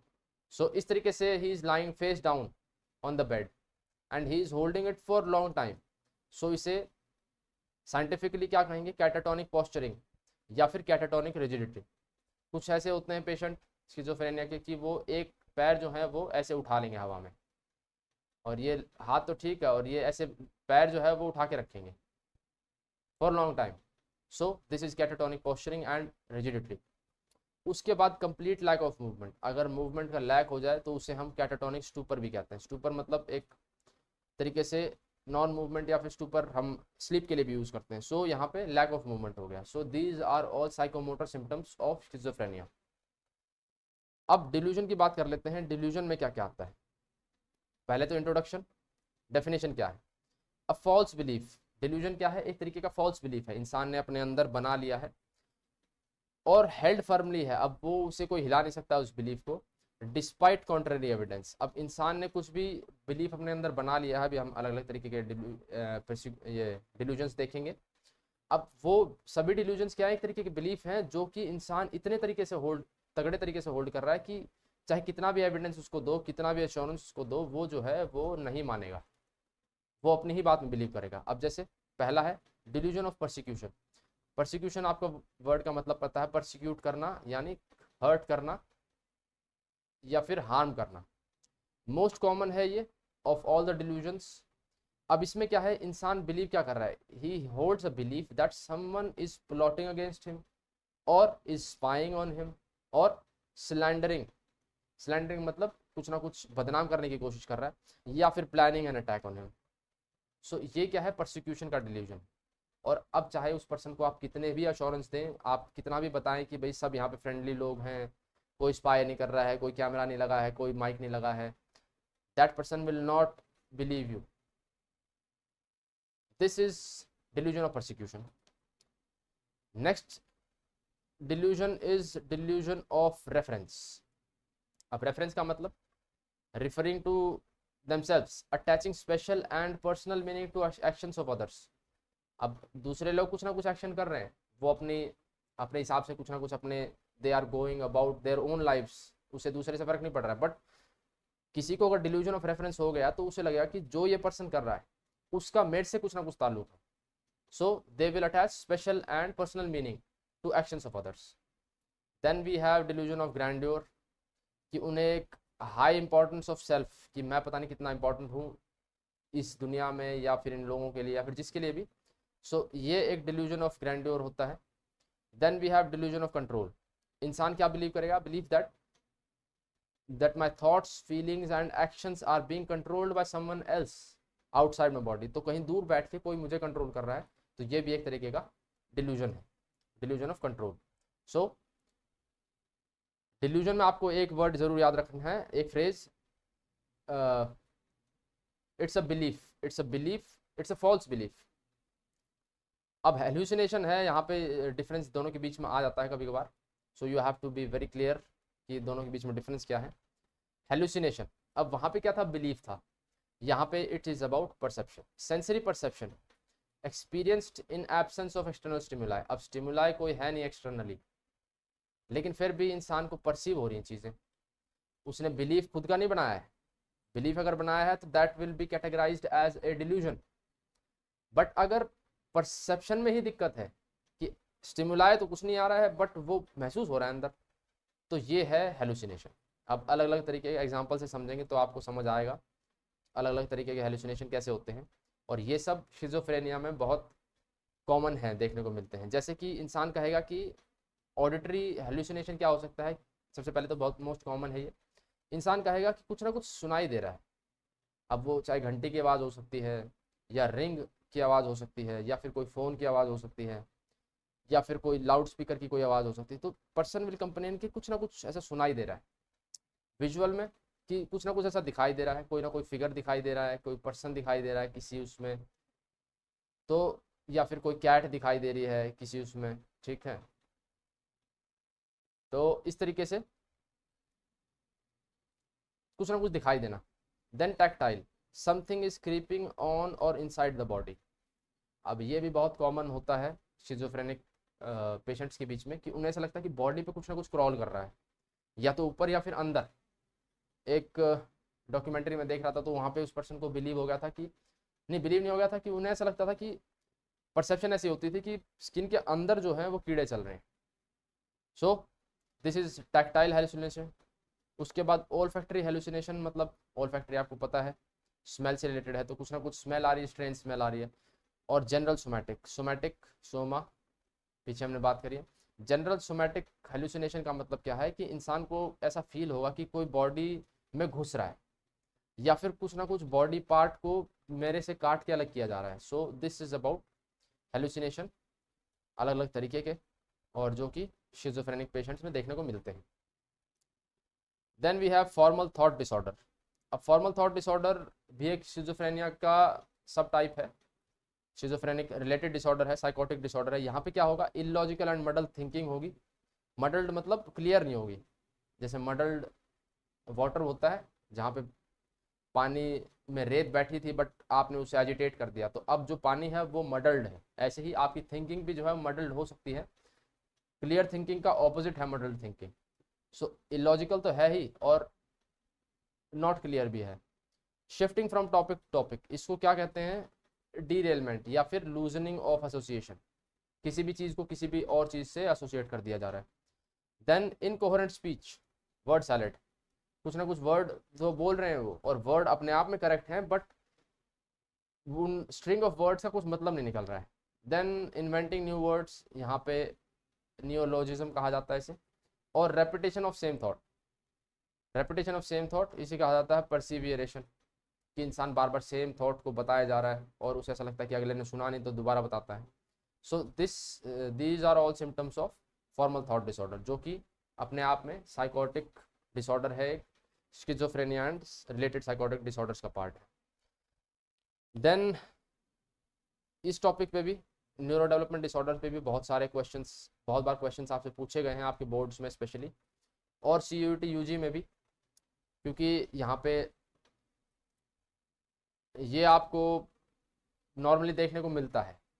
जैसे स्किज़ोफ्रेनिया है वो आपको बहुत कम देखने को मिलेगा, लेकिन न्यूरो डेवलपमेंट डिसऑर्डर से अफेक्टेड चिल्ड्रन जो हैं आपको आपके आसपास ज़रूर दिख जाएंगे।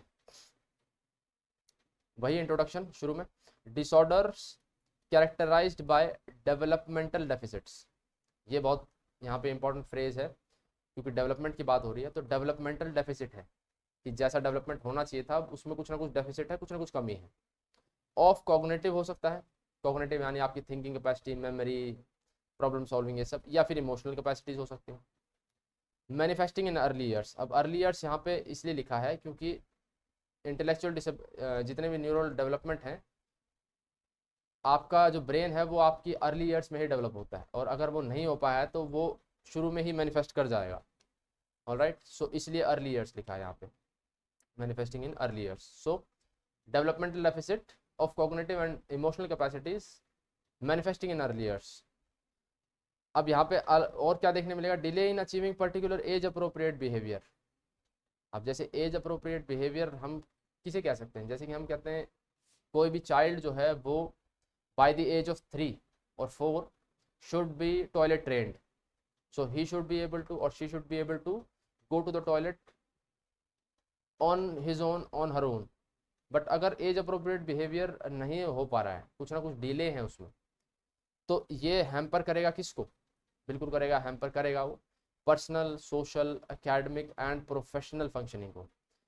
एक तो नॉर्मल फंक्शनिंग होती है और एक फिर ये डिसफंक्शनल होगा। सो हमने 4D में पढ़ा था डिसफंक्शनल, सो यहाँ पे पर्सनल, सोशल, एकेडमिक और प्रोफेशनल फंक्शनिंग को हैम्पर करेगा। सो अब इसके स्पेसिफिक टाइप्स पढ़ लेते हैं। पहला तो है ADHD। अब ADHD पे बहुत सारी रिसर्च अभी रिसेंट टाइम्स में हुई है।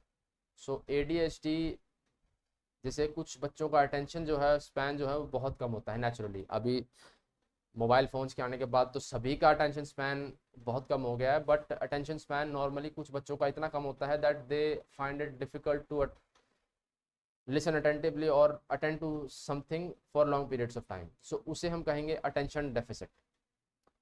ADHD अपने आप में पूरा एक डिसऑर्डर है, बट अटेंशन डेफिसिट भी अपने आप में एक, इसे ADD कहते हैं, बट आपको उतना डिटेल में जाने की ज़रूरत नहीं है क्योंकि हम अभी बेसिक फाउंडेशन ही ले कर रहे हैं। सो बेसिक फाउंडेशन में हमें उतना डिटेल में जाने की ज़रूरत नहीं है, फाइनल डिटेल्स जो है वो आप हायर क्लासेस में पढ़ेंगे।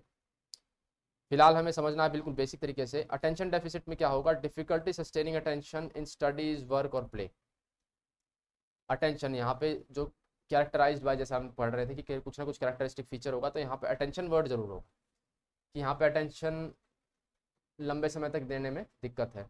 Doesn't seem to listen attentively, अब अटेंटिवली जैसे अटेंशन दोबारा आ गया।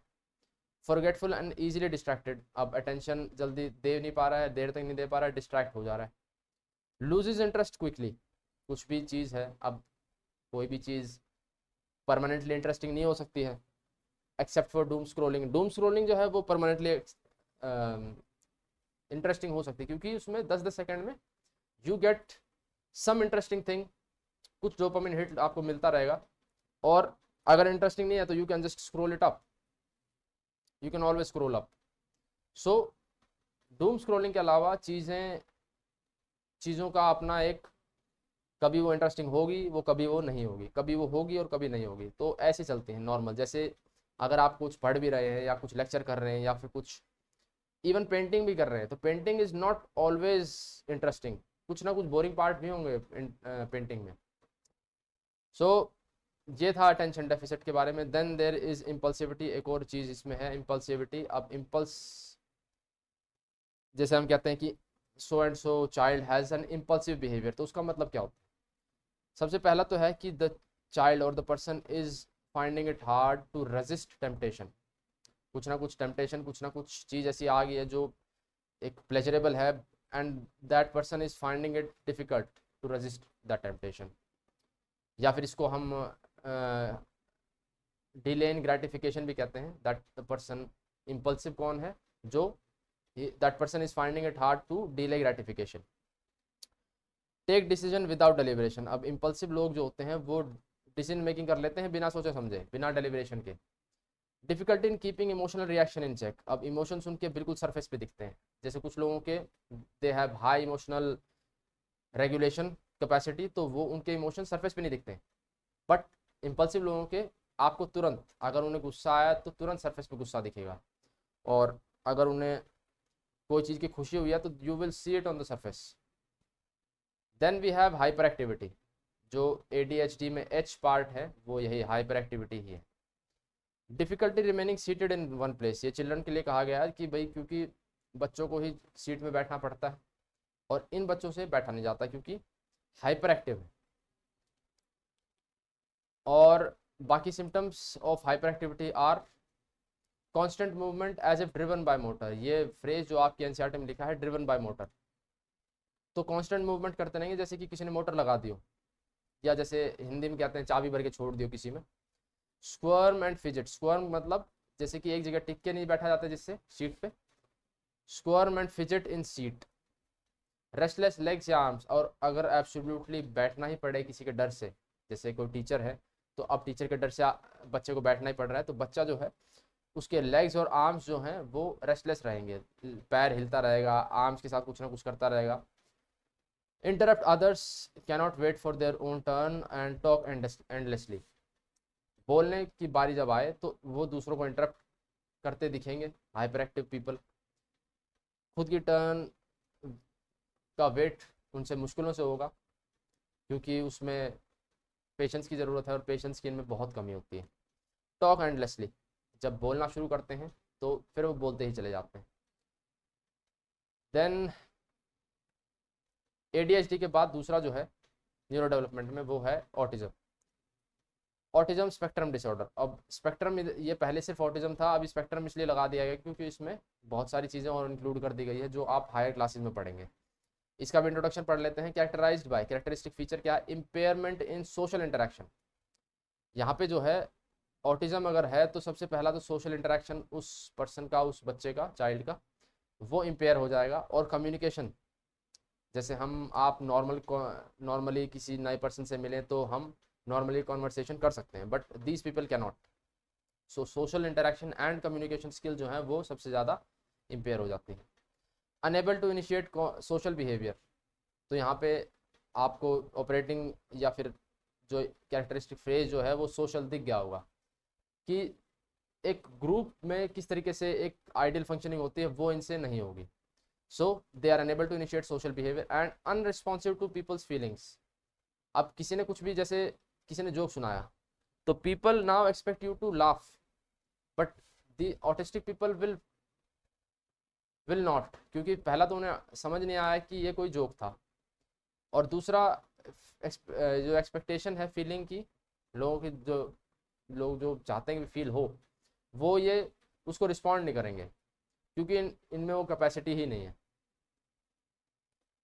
Many don't develop speech ability. या तो स्पीच एबिलिटी डेवलप ही नहीं होगी, या फिर those who do have repetitive speech pattern. कुछ ना कुछ वर्ड्स या फ्रेजेस ऐसे होंगे जो बार बार रिपीट करते रहेंगे।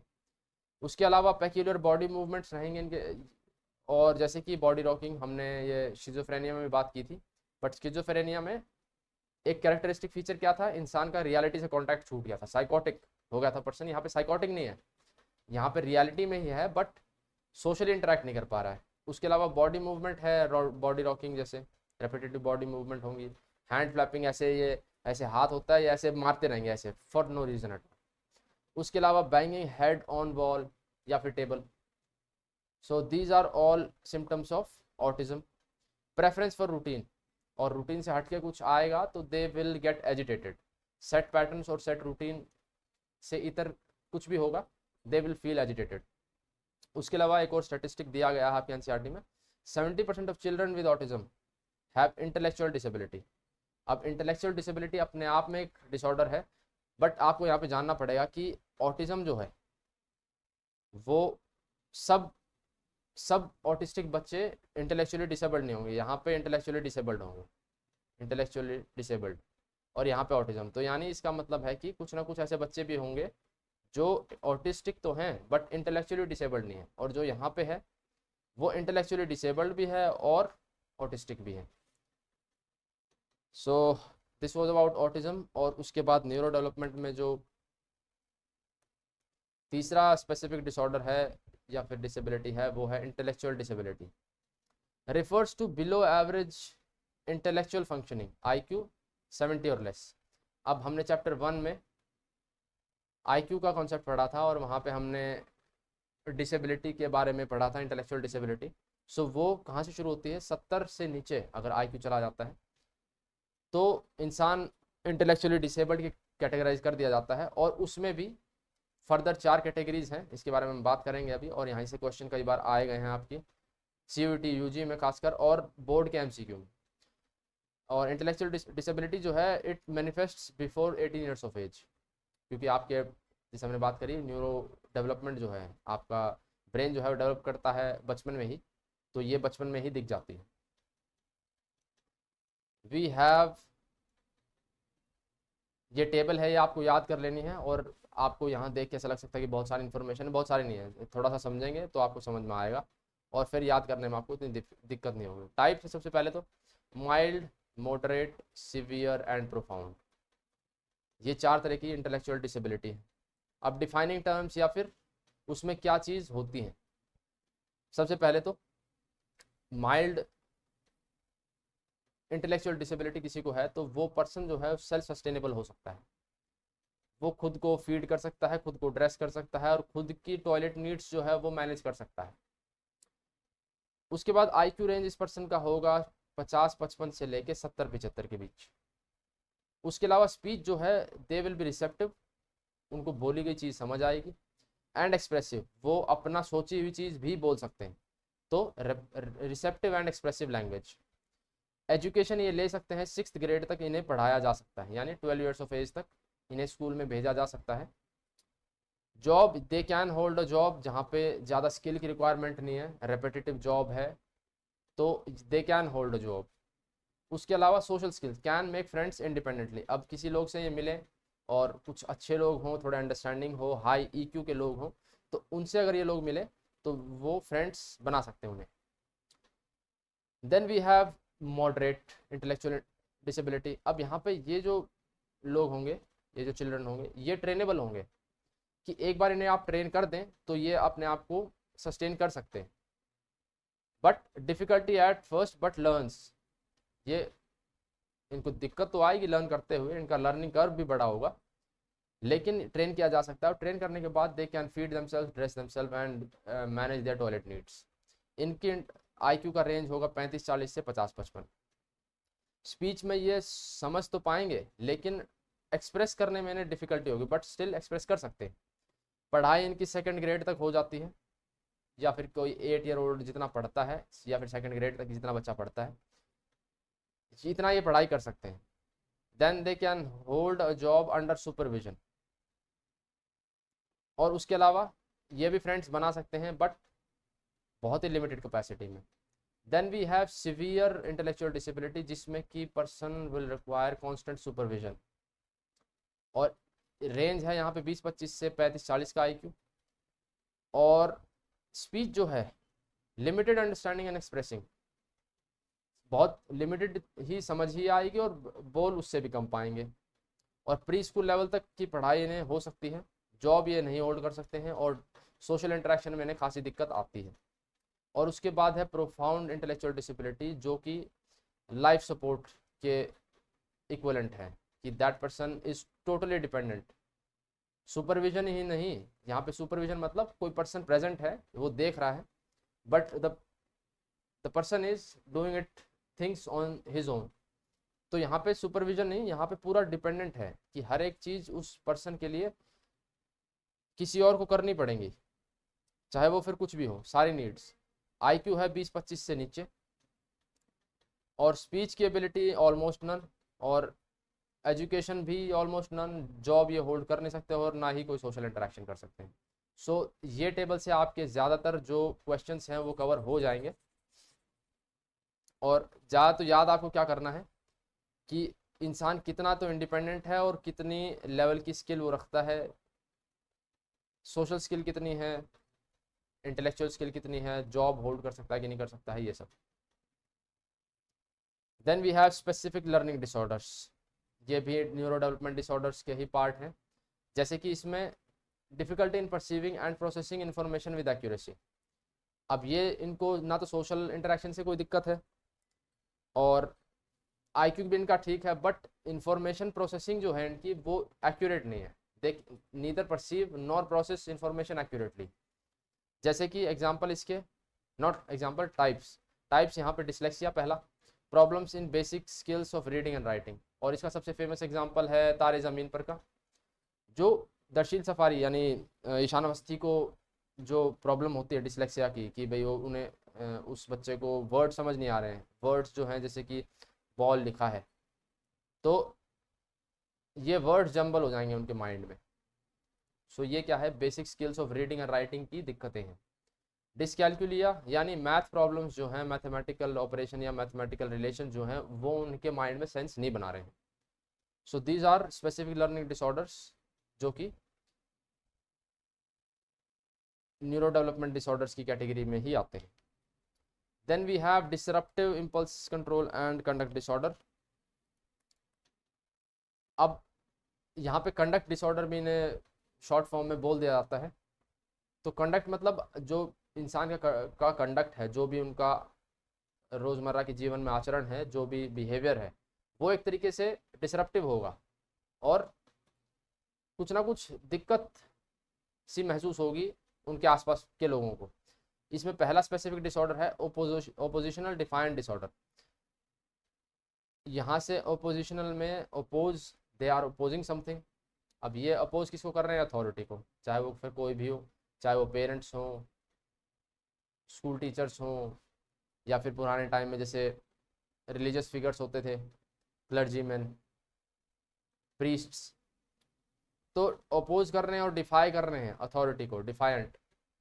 और डिसऑर्डर अपने आप में क्यों है ये, क्योंकि ये 4D कंडीशन फुलफिल कर रहा है। अब यहाँ पे as inappropriate amounts of stubbornness. अब स्टबर्ननेस नॉर्मली छोटे बच्चों में होती है कुछ हद तक, बट यहाँ पे क्या होगी, एज इन अप्रोप्रिएट लेवल्स होंगे स्टबर्ननेस के, कि बच्चा 10 साल 12 साल 15 साल का होके भी बहुत एक्स्ट्रा जिद्दी बिहेव कर रहा है। Then irritable defiant and disobedient behaviour. Behaviour कैसा रहेगा, इरिटेबल रहेगा, दूसरे खुद तो इरिटेटेड रहेंगे, दूसरों को भी इरिटेट करेंगे। Defiant, will defy authority, and disobedient, disobey authority.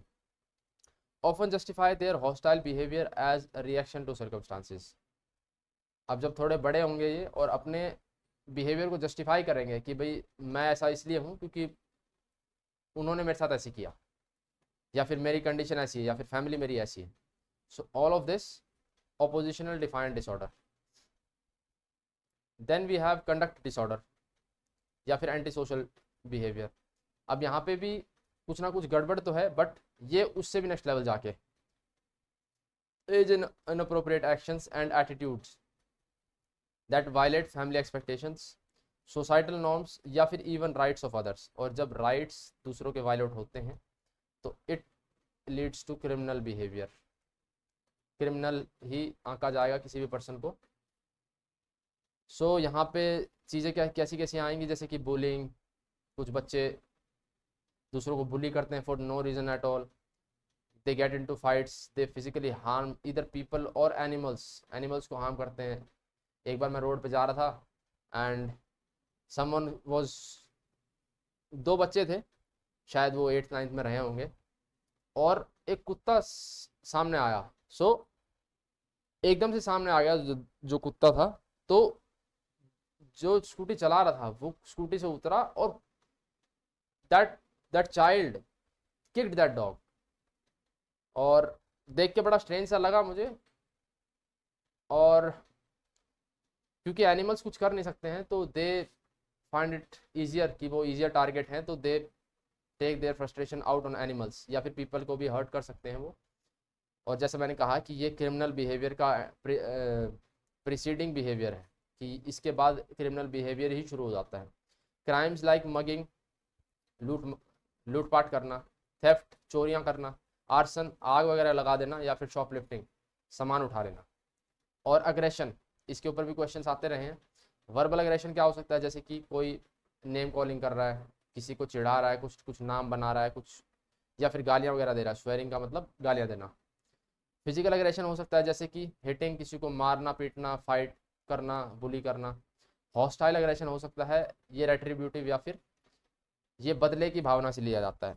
तो हॉस्टाइल अग्रेशन अगर कोई पूछे तो it is retributive, it's in response to something, it's reaction. और प्रोएक्टिव क्या है, ये है बिना प्रोवोकेशन के, aggression without provocation. Then we have feeding and eating related disorders, जिसमें कि आप क्योंकि टीनेज में हैं तो आप इससे शायद रिलेट कर पाएँ। ऑल्दो डिसऑर्डर तक की कैटेगरी आप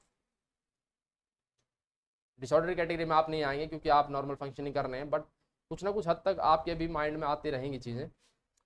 जैसे कि एनोरेक्सिया नर्वोसा में क्या होता है, individual has distorted body image that leads to belief of overweight. Person को ऐसा लगता है कि उसका वेट जो है बहुत ज़्यादा हो गया, ज़्यादा वेट हो जाने के कारण they refuse to eat and exercise compulsively. और इससे क्या होता है, they may lose large amounts of weight. और ये वेल गोज विदाउट सेइंग कि ये किसी पर्सन की फिजिकल हेल्थ के लिए बहुत ही डेंजरस हो सकता है। Then we have bulimia nervosa. यहाँ पे क्या होता है, इंसान क्या करता है, may eat excessive amounts of food but then purges it out. Purge out करना मतलब निकाल देना शरीर से, ईदर थ्रू मेडिसिन, जैसे कि लैक्सेटिव्स लेंगे तो आपकी शरीर से चीज़ें बहुत जल्दी जल्दी बाहर निकलती हैं, और थ्रू वॉमिटिंग, तो वॉमिटिंग इंड्यूस की जा सकती हैं मेडिसिन के थ्रू भी, या फिर फिंगर का यूज़ करके भी। तो ये ज़्यादातर देखने को मिलता है मॉडल्स में, क्योंकि मॉडल्स को एक फील होता है कि वो मोटी हुई जा रही हैं और उनको खाने का तो वो है, but they also purge it out. Then we have binge eating disorder. इसमें क्या है, इंसान बहुत आउट ऑफ कंट्रोल ईटिंग कर तो लेता है, और नॉर्मल से ज़्यादा फास्टर स्पीड से खाता है, इतना खाता है कि वो मोर देन फुल से भी ज़्यादा फुल हो जाए, और फिर अनकंफर्टेबल फील करे। और ये तब भी खा लेते हैं जब उन्हें खाने जैसा महसूस होता नहीं है। और ये इतना खाना खा क्यों रहे हैं, because it is kind of a coping mechanism. क्योंकि कुछ ना कुछ लोग इस खुद को स्ट्रेस का रिस्पॉन्स होता है, या फिर खुद को डिस्ट्रैक्ट करने के लिए भी बिंज ईटिंग करते हैं। जैसे कि बिंज वॉचिंग होती है, आप मान लेते पढ़ नहीं रहे हैं, आपका अगले हफ्ते एग्जाम है, बट आज जो है you are binge watching a series, so what are you doing, you are distracting yourself। so ऐसे ही binge eating भी एक तरह का डिसऑर्डर है। then we have substance related disorders, substance abuse। यहाँ पे एडिक्शन, और एडिक्शन अगर एडिक्शन को हम साइकोलॉजिकल डिसऑर्डर की कैटेगरी में डालें तो एडिक्शन जो है वो सबसे कॉमन साइकोलॉजिकल डिसऑर्डर बन जाता है। अब इसमें क्या है, these disorders include problems associated with use and abuse of alcohol, cocaine, tobacco, opioids, और बहुत तरह के इसमें सब्सटेंसेज आ जाते हैं, जैसे कि स्लीपिंग पिल्स भी इसी में आती हैं, या फिर THC रिलेटेड, जैसे कि भांग वगैरह होती है, भांग या फिर वीड। सो ये सब जो सब्सटेंसेज हैं, इनका यूज़ और अब्यूज़ हो रहा है, तो इनसे रिलेटेड जो डिसऑर्डर्स हैं वो इस कैटेगरी में आते हैं। सबसे पहला अल्कोहल एडिक्शन। अब अल्कोहल क्या करता है, सबसे पहले तो हम ये देखते हैं कि इंसान अल्कोहल लेता क्यों। Alcohol affects brain areas responsible for judgement and inhibition. जो चीज़ें आपको रोकती हैं, कुछ जो आपको कहते हैं कि भाई डोंट डू दिस, इससे कुछ दिक्कत हो सकती है, वो एरियाज को अफेक्ट करती है अल्कोहल। और जब ऐसा होता है तो पीपल जो हैं, लोग जो हैं, टेम्परेरीली कॉन्फिडेंट, केयर फ्री और हैप्पी फील करते हैं। इसलिए अल्कोहल का इतना क्रेज़ है पूरी दुनिया में। बट दिक्कत क्या है कि रेगुलर इनटेक जो है लार्ज अमाउंट ऑफ अल्कोहल, वो एडिक्शन डेवलप करता है और people rely on it, help them face difficult circumstances. कुछ ना कुछ, किसी को कुछ भी दिक्कत है, फाइनेंशियल लॉस है या फिर कुछ रिलेशनशिप प्रॉब्लम है, कुछ भी है, सो उससे खुद को डिस्ट्रैक्ट करने के लिए या खुद को मजबूत बनाने के लिए इंसान अल्कोहल लेता है। बट मजबूत बनता नहीं है, वो अलग बात है। बट इंसान ऐसा सोचता है कि कुछ ना कुछ तो हेल्प करेगा ये कोप करने में। बट मीम है वो बस एक कि alcohol is technically a solution but it is not. When it comes to life it is not, it really is not. तो एक हरियाणा में जोक भी है कि दो शराबी शादी के टेंट में चले जाते हैं, तो वहाँ पे गिलास जो है वो उल्टे करके रखे रहते हैं। सो एक उठाता है और कहता है कि भाई ये कैसा गिलास है, इसमें तो मुंह ही नहीं है। मुंह एज इन जो जहाँ से पानी डलता है। तो दूसरा शराबी गिलास उठा के कहता है, भाई तू मुंह की बात कर रहा है, इसमें तली भी को नहीं। तो that's what alcohol will do to you. So this was about alcohol addiction. Then we have heroin addiction, और इसमें आप बाकी सभी तरीके के सब्सटेंसेस जोड़ सकते हैं, चाहे वो फिर heroin, cocaine, opioids, barbiturates, sleeping pills, सब कुछ। तो इनका क्या है, significantly interferes with social and occupational functioning. जब भी किसी भी सब्सटेंस अब्यूज़ की बात आए तो it does interfere with social and occupational functioning. और ओवरडोज जो है, ये स्पेसिफिक हेरोइन के केस में है। हेरोइन जो है वो थोड़े से अमाउंट में ही ओवरडोज कर सकती है अगर डोजेज रॉन्ग हो जाए तो। सो ये सबसे बड़ा डेंजर है इसका। So that ends chapter 4 of class 12 psychology NCERT. I hope कि आपको ये चीज़ें समझ आई होंगी। अगर आपने साइकोलॉजी का सब्जेक्ट अपने 11th या 12th क्लास में एक साइकोलॉजिस्ट बनने के लिए या फिर साइकोलॉजी की फील्ड में अपना करियर बनाने के लिए लिया है, तो आई थिंक कि ये चैप्टर से इम्पोर्टेंट चैप्टर आपकी पूरी 11th और 12th क्लास दोनों में ही नहीं है। सो आई होप कि आप इस चैप्टर को पूरे कंसंट्रेशन के साथ पढ़ेंगे, रिवाइज करेंगे, और अगर आपको कोई भी डाउट हो तो आप साइकोलॉजी मार्गदर्शक नाम के टेलीग्राम चैनल पे अपने डाउट्स भेज सकते हैं। इसी चैनल पे आपको ये पीडीएफ मिल जाएगी, और इस पीडीएफ के साथ साथ पिछले सभी चैप्टर्स की पीडीएफ नोट्स के रूप में आपको मिल जाएगी। आप इन्हें डाउनलोड करें, इनसे पढ़ें, इनमें अपने एग्जाम्पल्स और अपने डेफिनेशंस ऐड करें। अपने डाउट्स मुझे ज़रूर भेजिएगा, कमेंट करके हमें मुझे ज़रूर बताएं कि इन सब लेक्चर्स में मैं क्या इम्प्रूव कर सकता हूँ। And I will see you in the next one. Till then keep revising, keep learning.